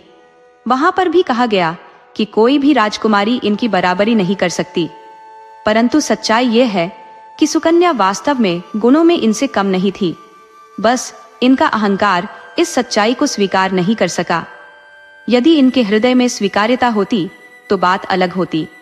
उन्होंने आगे कहा, सुकन्या गुणों में इतनी निकट थी, परंतु रूप के मामले में राजकुमार के समकक्ष ठहरने में असमर्थ थी। इसीलिए सुकन्या से विवाह की संभावना तो दूर, ये सोचने योग्य भी नहीं था। माना कि सुकन्या अप्रतिम सुंदरता की धनी नहीं थी, किंतु उसमें एक आकर्षण अवश्य था। परंतु राजकुमार के कठोर वचन उसके जीवन का अंत साबित हुए।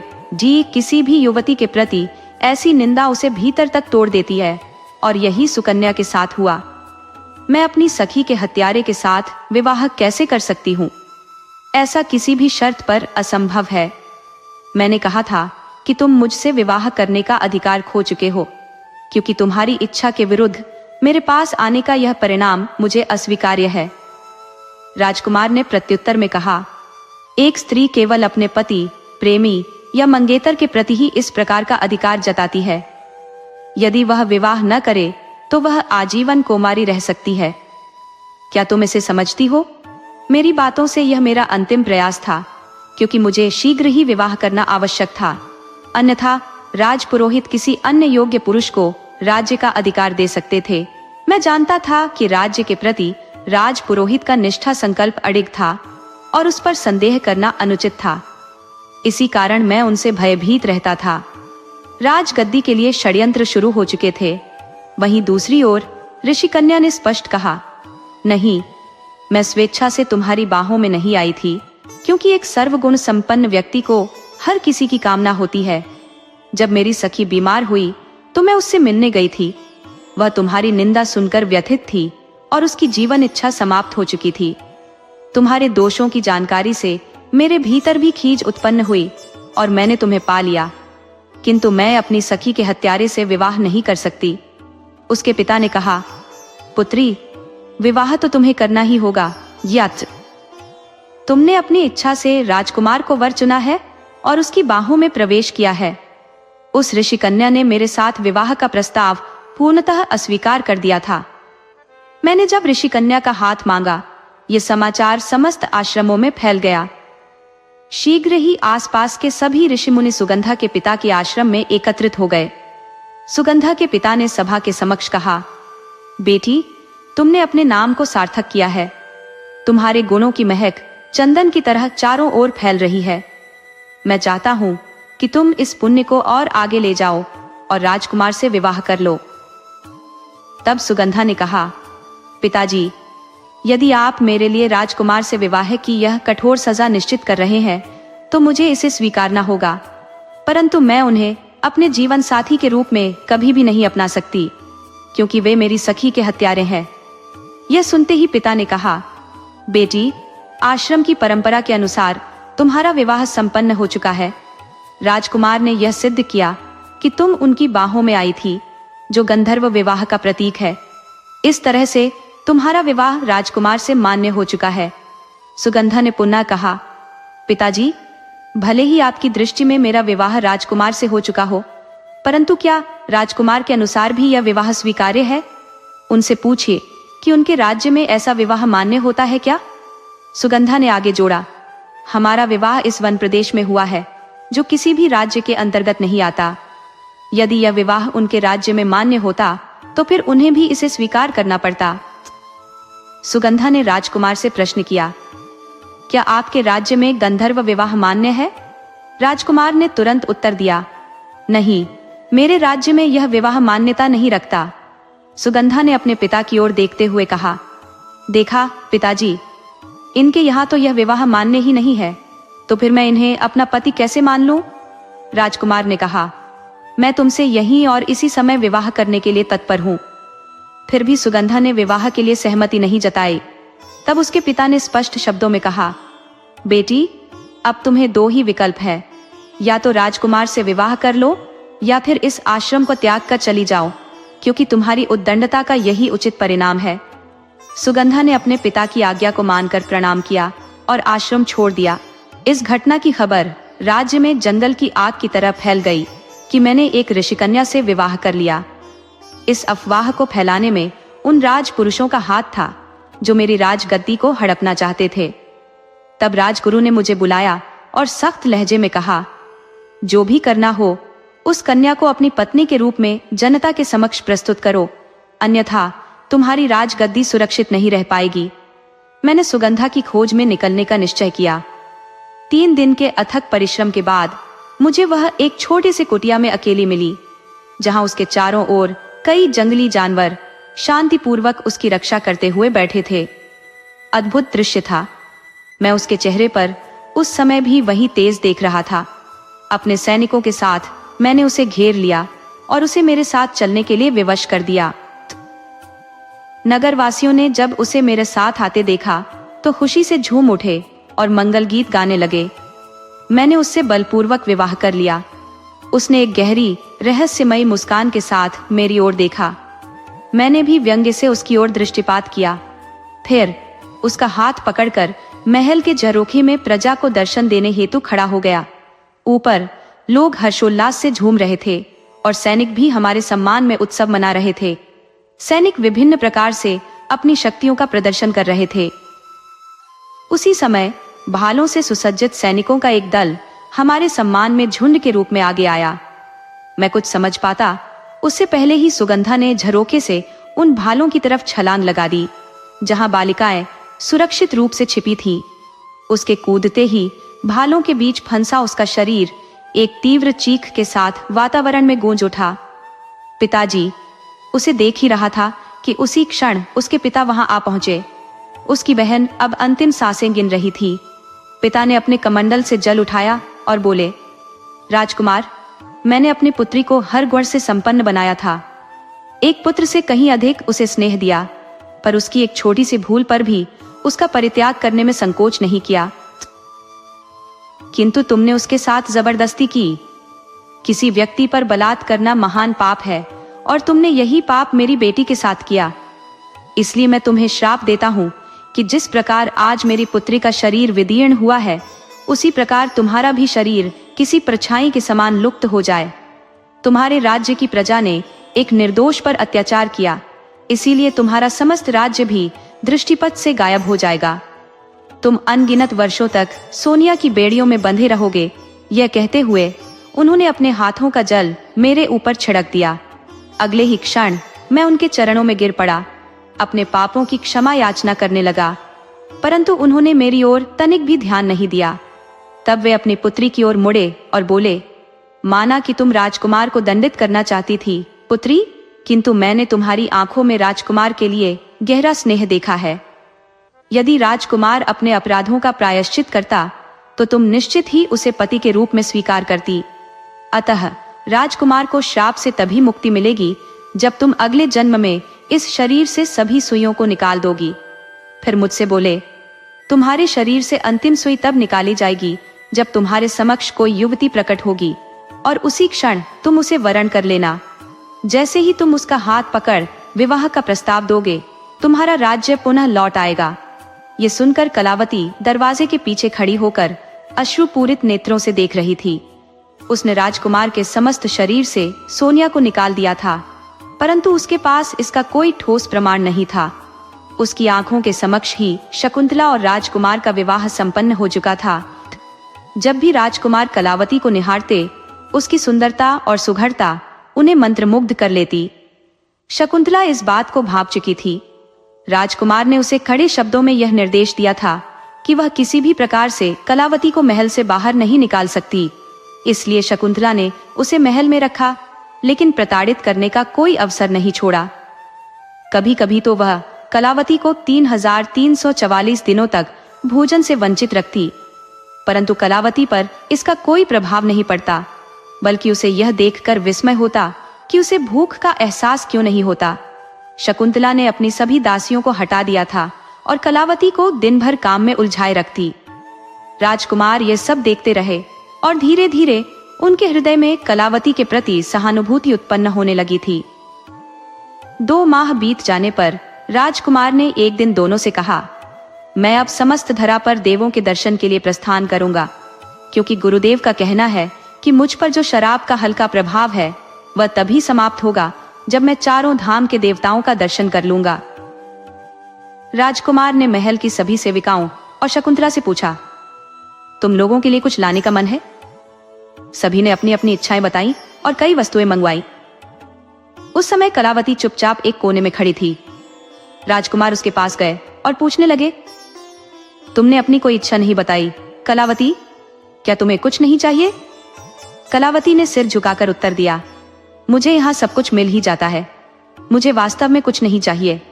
लेकिन यदि आप मेरे लिए कुछ लाना चाहते हैं तो मेरे लिए एक सत्य बोलने वाली गुड़िया और एक गुड्डे का जोड़ा ले आइए। राजकुमार ने सहर्ष यह स्वीकार किया और यात्रा के लिए प्रस्थान कर गए। चारों धाम के इस धार्मिक और पवित्र अभियान में उन्होंने सर्वत्र आनंद की अनुभूति की। अपने समृद्ध राज्य के कारण जहां भी गए वहां खुले हृदय से दान पुण्य किया। कुछ माह बीतते बीतते उन्होंने सभी की इच्छाओं के अनुसार वस्तुएं एकत्रित कर ली थी। बस में सच बोलने वाली मिट्टी की गुड़िया का जोड़ा प्राप्त न होने पर राजकुमार के मुख्य सलाहकार ने उनसे निवेदन किया, महाराज, 2 माह बीत चुके हैं, हमें अधिक समय तक राजमहल से दूर नहीं रहना चाहिए। मुझे नहीं लगता कि ऐसी कोई गुड़िया वास्तव में अस्तित्व में है, कृपया अब लौट चलें। परंतु राजकुमार ने दृढ़ता से कहा, आज तक कोई ऐसी वस्तु नहीं रही जो मैं पाने में असमर्थ रहा हूँ। मैं यह सच बोलने वाली गुड़िया अवश्य लेकर ही लौटूंगा। इस निश्चय के साथ वे आगे बढ़े। कुछ दूरी पर उन्हें ज्ञात हुआ कि एक प्रतिष्ठित व्यापारी है जिसके पास अद्वितीय रेशमी कपड़ों का संग्रह है। राजकुमार ने उस व्यापारी से भेंट करने का निश्चय किया। जब वे उस व्यापारी के पास पहुंचे और रेशमी वस्त्रों का अवलोकन किया तो वे उन वस्त्रों की सुंदरता से मंत्रमुग्ध हो गए। उन्होंने व्यापारी से बड़ी मात्रा में रेशमी कपड़े उपलब्ध कराने का अनुरोध किया। संयोगवश यह व्यापारी कोई और नहीं बल्कि कलावती के पिता थे। व्यापारी ने विनम्रता से कहा, महाराज, आपके लिए जितने कपड़ों की मांग है उन्हें तैयार करने में मुझे 3 दिन का समय लगेगा, अतः कृपया मेरे आतिथ्य को स्वीकार करें। राजकुमार ने सहर्ष उनका आमंत्रण स्वीकार कर लिया। रात्रि भोज के समय राजकुमार ने व्यापारी से कहा, जैसे आपके रेशमी कपड़े विलक्षण है, वैसे ही मैंने एक विशेष प्रकार की गुड़िया के जोड़े के बारे में सुना है। यद्यपि मुझे विश्वास नहीं है कि ऐसी गुड़िया सच में है, ये शायद मात्र एक अफवाह है। व्यापारी ने जिज्ञासु होकर पूछा, कैसी गुड़िया महाराज? इस पर राजकुमार ने उत्तर दिया, सच बोलने वाली मिट्टी की गुड़िया का जोड़ा। व्यापारी ने मुस्कुराते हुए कहा, महाराज, मेरे पास सच बोलने वाली गुड़िया का जोड़ा है। राजकुमार ने आग्रह किया, कृपया वह जोड़ा मुझे प्रदान करें ताकि मेरे वचन की प्रतिष्ठा बनी रहे। इस पर व्यापारी ने गंभीरता से कहा, महाराज, मैं वह गुड़िया का जोड़ा आपको अवश्य दूंगा, परंतु इसके लिए आपको अपनी समस्त संपत्ति, सेवक और सभी साज सज्जा मुझे अर्पित करनी होगी। गुड़िया की शर्त सुनकर राजकुमार ने गहरी सांस लेते हुए कहा, ठीक है, मैं आपकी शर्त मानता हूँ, लेकिन मेरे परिजनों और सेवकों के लिए जो उपहार मैंने इकट्ठे किए हैं उन्हें छोड़कर साथ ही मेरी राजमुद्रा और वापसी के लिए जहाज भी। राजमुद्रा मेरी नहीं बल्कि मेरे राज्य की धरोहर है। व्यापारी ने कहा, अच्छा, मैं यह प्रस्ताव गुड़िया से पूछकर उसकी राय जान लेता हूँ, फिर देखूंगा कि गुड़िया आपको सौंपनी है या नहीं। इसके बाद व्यापारी गुड़िया के पास गया और उसे सब कुछ कह सुनाया। फिर उसके कमरे का दरवाजा बंद कर बाहर खड़ा हो गया। रात को उसने झरोखे से झांक कर देखा तो गुड़िया अपने दोनों हाथ कमर पर रखे मुंह फुलाए खड़ी थी, जैसे नाराज हो। गुड्डा उसे कह रहा था, चलने की तैयारी करो, यहाँ से अब हमारा रिश्ता टूट चुका है। गुड़िया ने तुनकते हुए कहा, मैं नहीं जा रही, ये राजा एकदम झूठा है, छल से भरा हुआ, मैं उसके साथ नहीं जाऊंगी। इस पर गुड्डे ने कहा, क्या कह रही हो? राजा ने अपनी सारी संपत्ति व्यापारी को सौंप दी है। उसने हमारे लिए भी सब कुछ न्यौछावर कर दिया है। उसने अपनी भावी रानी का भी मान नहीं रखा, जो कि उसके लिए बहुत बड़ा त्याग है। गुड़िया ने हाथ हिलाते हुए कहा, कैसा राजा है जो किसी की आंखों में सच्चाई तक न देख सके? मैं नहीं जाने वाली, ऐसी शख्सियत के साथ तुम्हें जाना है तो तुम जाओ। गुड्डा नाराज होकर बोला, हाँ, मैं तो जाऊंगा, पर तुम जानती हो कि अगर हम अलग हो गए तो हमारी विशेषता, हमारा बोलना सब मिट्टी में मिल जाएगा। हम दोनों बस साधारण गुड्डे गुड़िया बनकर रह जाएंगे। गुड़िया ने गंभीरता से कहा, मिट जाते हैं तो मिट जाने दो, मैं फिर भी नहीं जाऊंगी इसके साथ। बुड्ढा ने गुड़िया को समझाया, अरे भाग्यवान, मैं इसलिए तुझे चलने के लिए कह रहा हूँ ताकि तुम वहां जाकर खुद सच देख सको, सही और गलत को पहचान सको। गुड़िया ने कहा, क्या ऐसा संभव है? अगर यह राजा सचमुच ईमानदार है तो मैं उसके साथ चलने के लिए तैयार हूँ, क्योंकि हमें किसी सच्चे व्यक्ति के साथ ही अपना जीवन बिताना है। अगले दिन व्यापारी ने राजकुमार को गुड़ियों का जोड़ा भेंट कर दिया, साथ में काफी धन संपत्ति और कुछ सेवक भी दिए। महाराज ने कहा, मैं यह कैसे ले सकता हूँ? ये सब तो मैंने आपको ही सौंप दिया था। व्यापारी ने कहा, ये धन और ये सेवक मेरे नहीं है, ये सब इस गुड्डे गुड़िया के हैं। मेरी बेटी का खिलाना यही था। एक दिन मेरी बेटी अचानक कहीं गायब हो गई और इसके अलावा मेरे पास कुछ भी नहीं बचा है, इसलिए मैंने जो कुछ अपनी बेटी के लिए संजोया था उसे आपके साथ भेज रहा हूँ, क्योंकि अब मैं इन्हें ही अपने संतान मानता हूँ। राजकुमार ने पूछा, आपकी बेटी कहाँ चली गई? व्यापारी बताने के लिए प्रयास कर रहा था, लेकिन किसी अदृश्य शक्ति ने उसकी जुबान को जकड़ लिया। वह बस हिचकियां लेते हुए जोर से रोने लगा। तभी एक सेवक ने आकर बताया, महाराज, जहाज तैयार है। व्यापारी ने हाथ जोड़कर कहा, महाराज, मेरा आपसे निवेदन है कि कृपया शीघ्रता से यहाँ से प्रस्थान करें, ताकि मैं मान सकूं कि मेरी बेटी की अंतिम निशानी भी अब चली गई है। मुझे अपनी बेटी के बिना जीना सीखना ही होगा। क्योंकि मैंने अपने दिल पर पत्थर रखकर आपको यह गुड़ियों का जोड़ा सौंपा है। राजकुमार वहां से प्रस्थान कर अपने राज्य लौट आए। वहां पहुंचकर उन्होंने सभी को विभिन्न उपहार प्रदान किए। फिर उन्होंने कलावती को बोलने वाली गुड़ियों के साथ साथ रेशमी वस्त्र, आभूषण और कई सेवक भेंट किए। उन्होंने कहा, गुड़ियों के मालिक ने इनकी देखभाल के लिए हमें यह सब उपहार दिए हैं। शकुंतला यह सब देखकर जल भुन गई और महाराज से शिकायत की, आपने मुझे छोड़कर मेरी नौकरानी को इससे बेहतर उपहार क्यों दिए? महाराज ने उत्तर दिया, जब कलावती ने बोलने वाली गुड़ियों का जोड़ा मांगा था तब तुम उसकी हंसी उड़ा रही थी और मुझसे वचन लिया था कि मैं अपनी यात्रा का समय पूरा करके ही वापस लौटूंगा। मैंने अपना वचन निभाया है। उन्होंने कहा, गुड़ियों की देखभाल का खर्च कौन उठाएगा?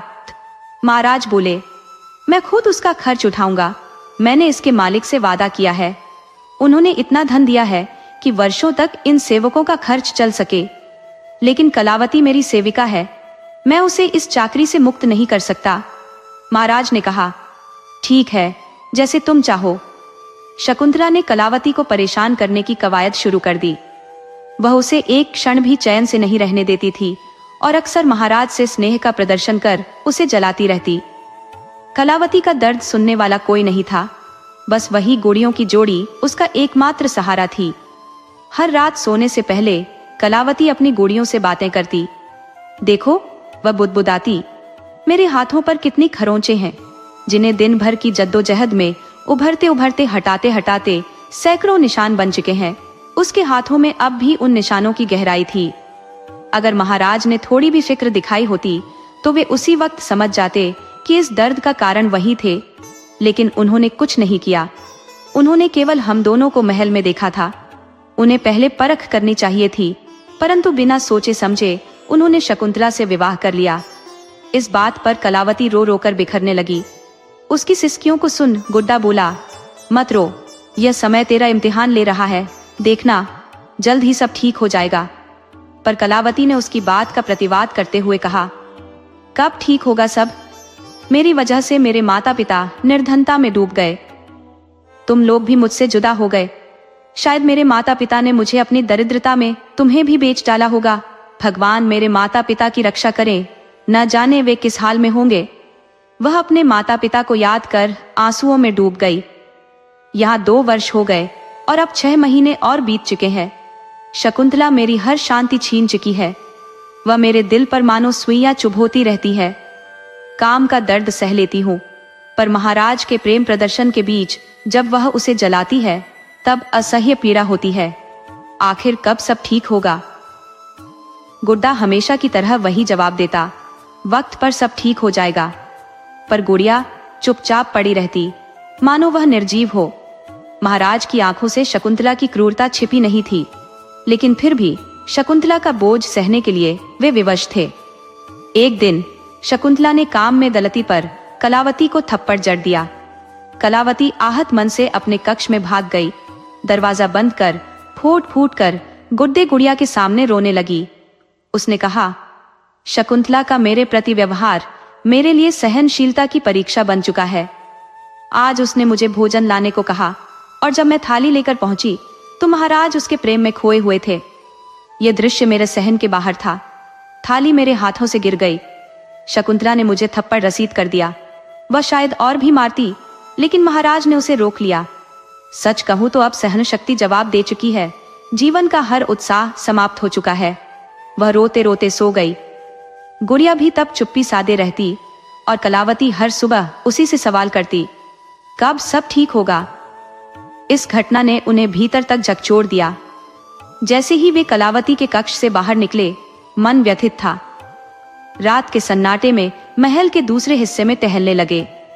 अनायास ही उनके कदम फिर से कलावती के कक्ष की ओर बढ़ चले। वहीं से एक धीमी फुसफुसाहट उनके कानों में पड़ी। वे जैसे ही अंदर झांके, उनके नेत्र विस्मय में ठहर गए। गुड्डा और गुड़िया आपस में बातचीत कर रहे थे। कलावती के कहने पर उन्होंने गुड्डा गुड़िया तो खरीद लिए थे, परंतु उन्हें यह यकीन न था कि निर्जीव प्रतिमाएं भी बात कर सकती हैं। गुड़िया अपने नन्हे हाथों को कमर पर रखकर गुड्डे से शिकायत कर रही थी, तुम्हें आखिर कब लगेगा कि सब ठीक हो जाएगा? मुझे सही सही जवाब चाहिए। कब? गुड्डा ने संयमित स्वर में कहा। मैंने कहा ना, समय निकट है, सब ठीक हो जाएगा। महाराज जल्द ही सही फैसला करेंगे। गुड़िया क्रोधित हो बोली। क्या कहा तुमने? महाराज न्याय करेंगे? तुमने तो यह भी कहा था कि वे अत्यंत विद्वान है, पर मुझे तो उनमें कोई समझ नजर नहीं आती। यदि उनमें थोड़ी भी समझ होती तो शकुंतला के दुष्ट इरादे भांप जाते और कलावती की सच्चाई पर गौर करते। उनके लिए न्याय का अर्थ बस नाम का रह गया है। गुड्डा सहमति में सिर हिलाते हुए बोला। तुम ठीक कह रही हो, लेकिन सोचो। शकुंतला ने छल पूर्वक महाराज के विश्वास को चकमा दिया। महाराज को वास्तविकता दिखी होती तो संभवतः वे सही न्याय कर पाते।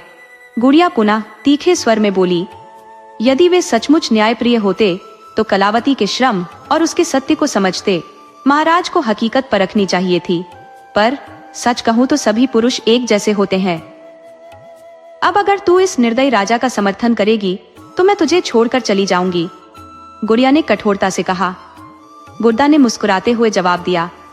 मुझे छोड़ने की बात कह रही हो और यहाँ कलावती के पास आने को तड़प रही थी। क्या सच में तुम इसे छोड़कर जा पाओगी? ये कहते हुए गुड़िया धीरे से कलावती के पास चली गई। उसके बालों पर हाथ फेरते हुए सांत्वना दी। घबराओ मत मेरी बच्ची, सब कुछ ठीक हो जाएगा। नींद में ही कलावती ने उसका हाथ पकड़ लिया और उसके चेहरे पर हल्की मुस्कान उभर आई। अगले दिन महाराज ने दरबार में कलावती और शकुंतला को बुलाया। उन्होंने कलावती से अपनी हथेलियां दिखाने को कहा। सच में कलावती की उंगलियों पर कई सुइयों के चुभने के गहरे निशान थे। फिर उन्होंने शकुंतला से भी अपनी हथेली दिखाने को कहा, पर उसके हाथों पर ऐसा कोई निशान न था। महाराज ने कड़े स्वर में पूछा, सच बताओ, ये क्या मामला है? शकुंतला भयभीत हो गई और सारा सच उगल दिया। कलावती को उसका न्याय मिला और महाराज ने उसे अपनी महारानी घोषित कर दिया। शकुंतला को उसकी करतूतों की सजा देने का आदेश दिया गया था, लेकिन कलावती के कहने पर उसे माफ कर दिया गया। परंतु महाराज ने शकुंतला से सभी संबंध तोड़ दिए। कुछ दिनों बाद राज्यसभा में बैठी कलावती के समक्ष संदेश आया कि उसके माता पिता आकर उससे मिलना चाहते हैं। महारानी की आज्ञा मिलते ही जैसे ही वे कक्ष में प्रविष्ट हुए, कलावती अपनी सिंहासन से उतरकर दौड़ते हुए उनसे लिपट गई। पिताश्री, माताश्री। उन दोनों से मिलकर कलावती की आंखें खुशी से छलक उठी। सेठ जी ने बताया, हमने तुम्हें खोजने का बहुत प्रयास किया, पर तुम जैसे किसी जादुई महल में गुम हो गई थी। हमें लगा शायद हम फिर कभी तुमसे नहीं मिल पाएंगे। जब महाराज गुड़िया का जोड़ा लेकर चले गए, तब तुम्हारी माँ तो खाट पकड़कर बैठ गई। मैंने तय किया कि महाराज से मिलकर अपने संतान को फिर से पाने का निवेदन करूंगा। जहाज तैयार करवाने और यहाँ तक पहुँचने में हमें कुछ समय लग गया, पर अब देखो हम तुम्हारे पास हैं। राजा, रानी और सेठ सेठानी को उनकी खोई हुई बेटी फिर मिल चुकी थी। सभी एक दूसरे से मिलकर अभिभूत थे। राजा ने भी सेठ सेठानी को अपनी महारानी के संग महल में रहने का आग्रह किया। इस प्रकार राजा को अपनी प्रिय पत्नी मिली और सेठ सेठानी को उनकी संतान, जो अब उनके साथ थी।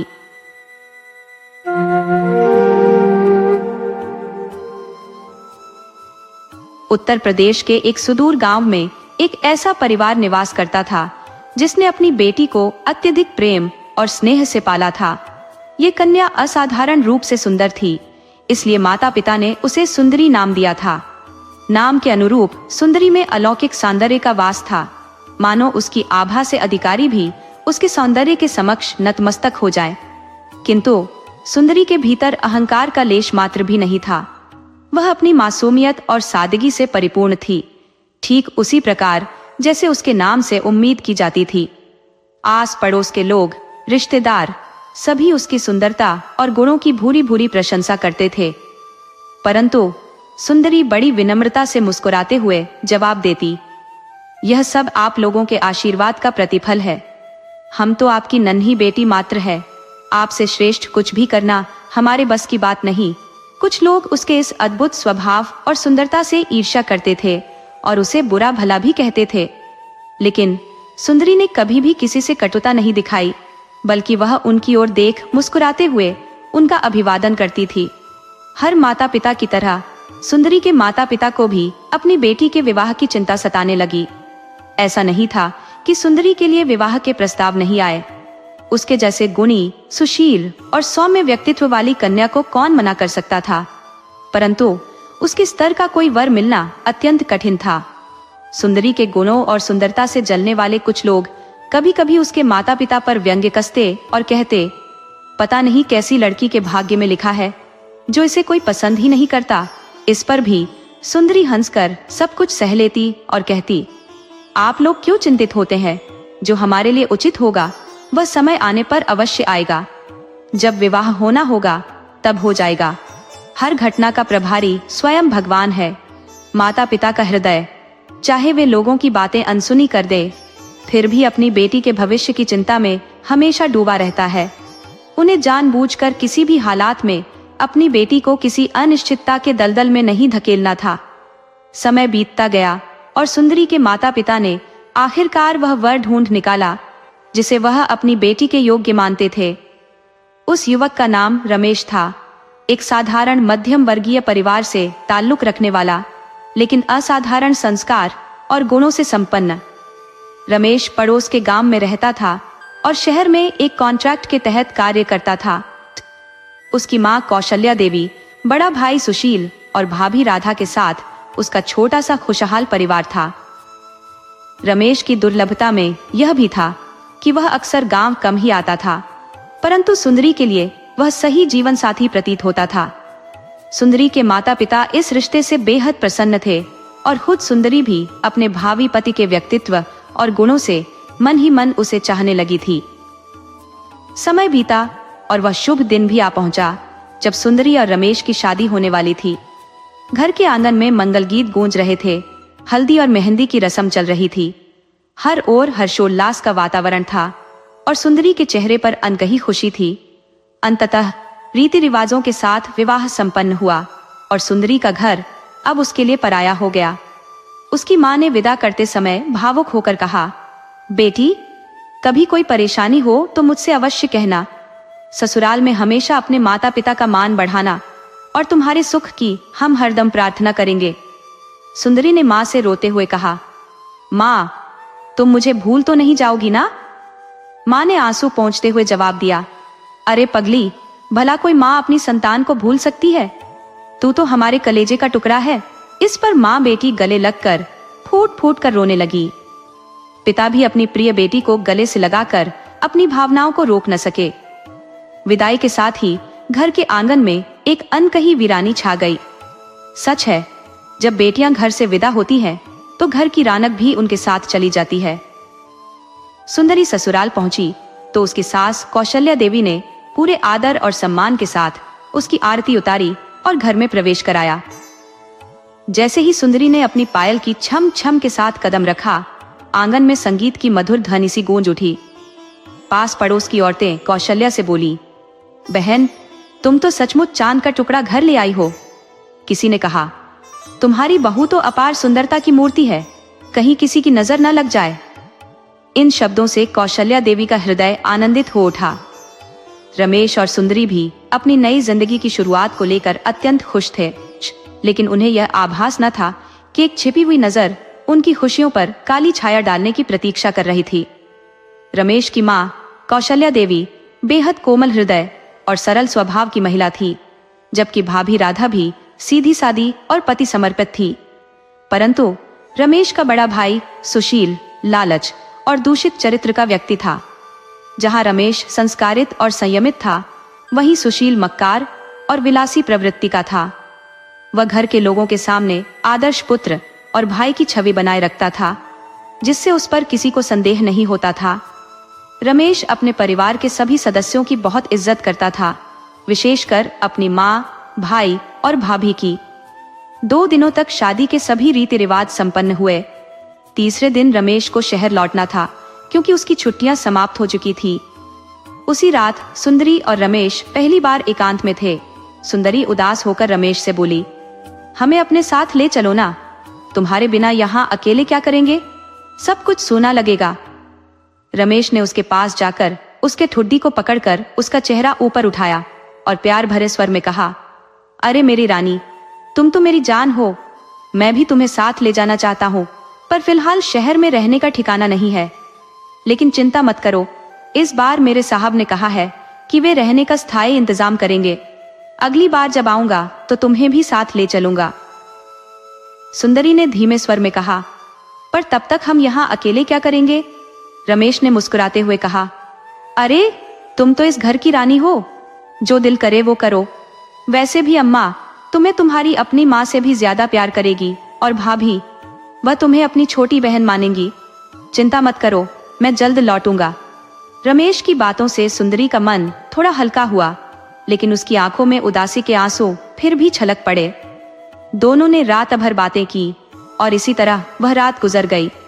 उधर सुशील अपने कमरे में गुस्से से भरा हुआ इधर उधर टहल रहा था। उसके मन में विचारों का तूफान चल रहा था। बचपन से लेकर अब तक हर अच्छी चीज हमें ही मिलती आई है, फिर कैसे रमेश को इतनी सुंदर पत्नी मिल गई? हमसे बेहतर चीज कभी किसी को नहीं मिली, तो ये कैसे हो सकता है? हर सुंदर वस्तु पर हमारा हक है और इसे भी हम छीन कर रहेंगे। तभी राधा कमरे में आई और बोली, क्या सोच रहे हो जी? कौन सी अच्छी चीज की बात कर रहे हो? सुशील उसके अचानक आने से चौंक गया, लेकिन तुरंत अपने आप को संभालते हुए बोला, अरे कुछ नहीं। राधा ने कहा, ठीक है, पर सुनो, कल देवर जी शहर चले जाएंगे और देवरानी अकेली रह जाएगी। चलो आज रात हम भी साथ बैठकर बातें करते हैं। सुशील ने गुस्से में कहा, नहीं राधा, आज नहीं, आज मैं बहुत थका हूं, सोने दो मुझे। ये कहकर वह बिस्तर पर मुंह फेर कर लेट गया और फिर से सुंदरी के बारे में सोचने लगा। राधा को लगा कि सुशील सच में थक गया है, तो वह भी उसे परेशान किए बिना सोने चली गई।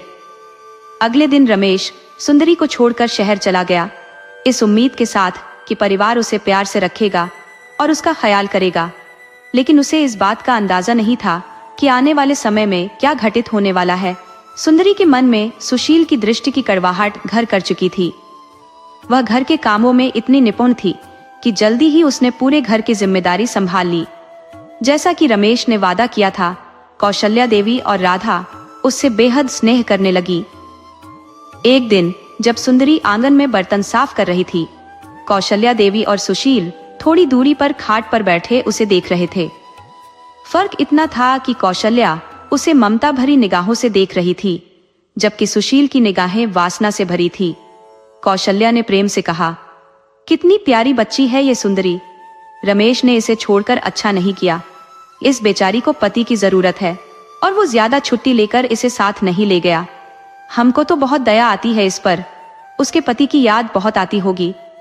सुशील ने थोड़ा चिढ़कर कहा, आप सही कह रही हो अम्मा, उसे पति के सुख की जरूरत तो जरूर होगी। कौशल्या ने महेश को पुकारा, महेश इधर आ। महेश दौड़ते हुए आया।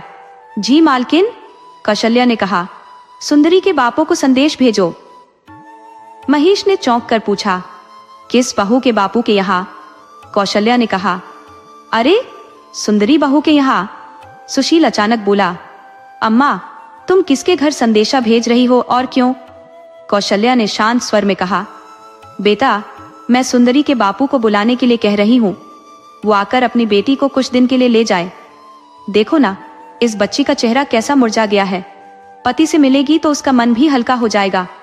कौशल्या ने फिर से महेश की ओर देखा और कहा, अरे तू अब तक खड़ा क्यों है, जल्दी से संदेश भिजवा दे। महेश बोला, जी मालकिन। कौशल्या ने सुंदरी को पुकारा, सुंदरी बिटिया जरा इधर आ। सुंदरी हाथ पहुंचते हुए बोली, हाँ अम्मा बोलो। कौशल्या ने कहा, सुन, अपना सामान जमा ले और तैयार हो जा, शाम को तेरे बापू तुझे लेने आ रहे हैं। हमने उन्हें संदेश भिजवा दिया है। सुंदरी ने आश्चर्य से कहा, अम्मा क्यों बुला रही हो बापू को? कौशल्या ने प्यार से कहा, बिटिया हम देख रहे हैं कि तेरा चेहरा मुरझा गया है, तू कुछ नहीं कहती, पर हमें तो समझ आता है कि तुझे कैसा लग रहा होगा रमेश के बिना। कुछ दिन अपने मायके में रहेगी तो तेरा मन भी बहल जाएगा, जल्दी से जाकर तैयार हो जा। सुंदरी ने सिर झुकाकर कहा, जी अम्मा। वह कौशल्या को प्रणाम कर अपने कमरे में चली गई और अपना सामान तैयार करने लगी। उधर सुशील मन ही मन गुस्से से भर रहा था। वह सोचने लगा, चलो 2-4 दिन की ही बात है, फिर तो ये वापस आ ही जाएगी, तब देखेंगे क्या करना है। फिलहाल राधा तो है ही मेरा मन बहलाने के लिए, उसके होठों पर एक तिरछी मुस्कान तैर गई। सुंदरी अपने पिता के साथ मायके चली गई। वहां पहुंचते ही सभी लोग उसे देखकर प्रसन्न हो गए। कोई उसके पति के बारे में पूछता, कोई सास के बारे में, कोई जेठानी और ससुराल के बारे में। सबके सवालों के जवाब देते देते सुंदरी थक सी गई, लेकिन उसकी खुशी उसके चेहरे से झलक रही थी। 15 दिन बीत चुके थे, लेकिन सुंदरी के मन में पति से दूर होने का दुख अब भी गहराई से बना हुआ था। मायके में भी वो इस दर्द से उबर नहीं पाई थी। फिर एक दिन सुंदरी अपने ससुराल वापस लौट आई। राधा उसे संबोधित करते हुए बोली, अरे सुंदरी, जरा सुनो। सुंदरी ने जवाब दिया, क्या हुआ दीदी? राधा मुस्कुराते हुए बोली, हम और अम्मा ठाकुर जी के मंदिर जा रहे हैं। तुम्हारी शादी के बाद से ही माँ जी कहती रही है कि ठाकुर जी को भोग चढ़ाना है, लेकिन समय नहीं मिल पाया। अब हम जा रहे हैं, इसलिए थोड़ी देर से लौटेंगे। तुम खाने की तैयारी कर लेना और जब तक हम आएंगे रोटियां बना लेना। सुंदरी हंसते हुए बोली, दीदी कैसी बात कर रही हो? हम इतना भी नहीं कर सकते क्या? आप निश्चिंत होकर जाओ, हम सब संभाल लेंगे। राधा ने उसे प्रेम पूर्वक आशीर्वाद दिया। खुश रहो सुंदरी। और फिर वो कौशल्या के साथ मंदिर के लिए रवाना हो गई। अब घर में सिर्फ सुशील और सुंदरी ही बचे थे। सुशील इस क्षण का इंतजार कर रहा था। सुंदरी अपने काम निपटा कर रसोई में खाने की तैयारी करने लगी। तभी सुशील ने चुपके से आकर उसकी कमर को पीछे से जोर से पकड़ लिया। सुंदरी हड़बड़ाकर पीछे मुड़ी और खुद को छुड़ाते हुए बोली, जेठ जी, आप क्या कर रहे हो? सुशील की आंखों में एक खौफनाक चमक थी। उसने बेहयाई से कहा, अरे हम रमेश के बड़े भाई हैं, हम दोनों में कोई फर्क नहीं है। सुंदरी ने घृणा से कहा, छी, आपको शर्म नहीं आती ऐसी बातें करते हुए? सुशील ने बेशर्मी से कहा, शर्म किस बात की? तुम्हारा पति तो तुम्हें इस शहर में अकेला छोड़ गया है। तुम्हें भी तो किसी का साथ चाहिए। हमें अपना पति ही समझो। सुंदरी ने खुद को छुड़ाने की कोशिश करते हुए कहा, हमें छोड़ दीजिए जेठ जी, आप ये क्या कर रहे हो? ये पाप है। लेकिन सुशील की आंखों में हवस की आग जल रही थी। उसने फिर से सुंदरी को पकड़ लिया। सुंदरी ने छटपटाते हुए, रोते हुए उससे विनती की, भगवान के लिए हमें छोड़ दो। उसकी आंखों से आंसू बहने लगे, पर सुशील नहीं रुका। तभी सुंदरी ने हिम्मत जुटाई और सुशील के हाथ पर जोर से काट लिया। इस अप्रत्याशित हरकत से सुशील घबरा गया और सुंदरी ने पूरी ताकत से उसे धक्का दिया। सुशील एक टेबल से जा टकराया, जिससे उसके सिर पर चोट लग गई। इस बीच सुंदरी को भागने का मौका मिल गया। वह खुद को समेटते हुए बिखरे हुए हालात में तेजी से घर के दरवाजे की ओर भागी। जैसे ही उसने दरवाजा खोला, उसके सामने कौशल्या और राधा खड़ी थी, जो अभी अभी मंदिर से लौटी थी। कौशल्या उसकी हालत देखकर चौंकती है और पूछती है, क्या हुआ बहू? सुंदरी उनसे लिपटकर फूट फूट कर रोने लगती है। इसी बीच सिर पकड़े सुशील भी वहां पहुंच जाता है। कौशल्या और राधा घबराई हुई सुंदरी और सुशील को देखती रह जाती है।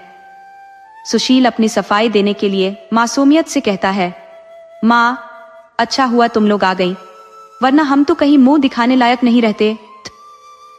कौशल्या घबराकर पूछती है, क्या हुआ बेटा? सुशील ने अपनी चालाकी से कहा, तुम लोग जैसे ही गई, ये बहू हमारे पास आ गई और कहने लगी कि किसी को कुछ नहीं पता चलेगा। तुम हमें राधा समझो और हम तुम्हें रमेश समझेंगे। जब मैंने उसे समझाया कि ये सब गलत है, तो इसने मेरा सिर फोड़ दिया और अब ये हमारी बुरी हालत दिखाकर तुम्हारे सामने हमें बदनाम करने की कोशिश कर रही है। वह राम का नाम लेकर झूठे चरित्र का आरोप लगाता है। कैसी चरित्रहीन लड़की है ये। कौशल्या और राधा, जो अब तक सुंदरी की हालत पर दया कर रही थी, अचानक गुस्से में उसे घूरने लगी। राधा क्रोध में आकर सुंदरी के बाल पकड़ लेती है, जिससे उसकी चीख निकल जाती है।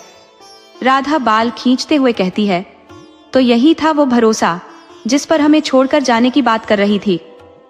क्यों हमारे पति के साथ इतनी नीच हरकत करने में तुम्हें शर्म नहीं आई?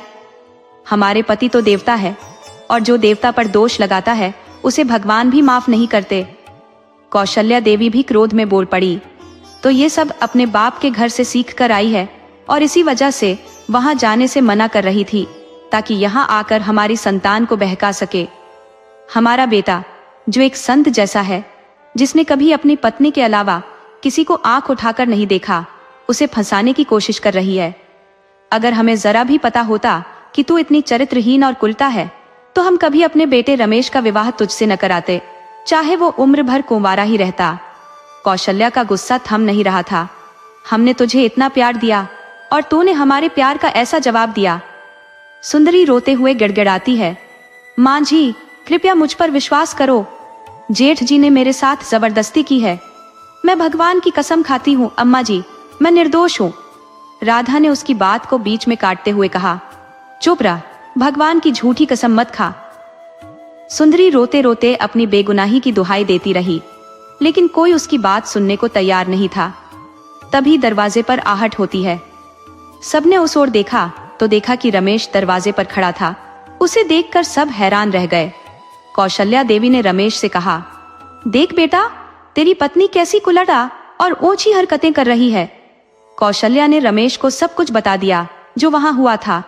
ये सब सुनकर रमेश गुस्से में भर गया और सीधे सुंदरी के पास जाकर उसे एक जोरदार थप्पड़ मार दिया। रमेश क्रोध में भरकर कहता है, तुम्हारी हिम्मत कैसे हुई मेरे देवता समान भाई पर ऐसा घिनौना आरोप लगाने की। सुंदरी इस प्रतिक्रिया पर स्तब्ध रह जाती है। उसे अपने पति से ऐसी प्रतिक्रिया की अपेक्षा नहीं थी।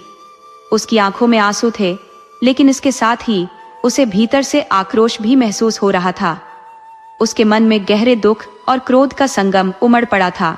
वह गुस्से में अपने हर शब्द पर जोर देती हुई बोलने लगी, आज जो हुआ है उसका सच केवल मैं और जेठ जी जानते हैं और हमारा भगवान जानता है। आज मैं भगवान की कसम खाकर कहती हूँ, अगर मैं दोषी हूँ तो अगला सावन नहीं देख पाऊंगी, लेकिन अगर मैं निर्दोष हूँ तो जिसने मेरे शरीर को गलत इरादे से छुआ है उसका शरीर सड़ जाएगा, यही मेरा श्राप है। इतना कहकर वह अपने कमरे में चली जाती है।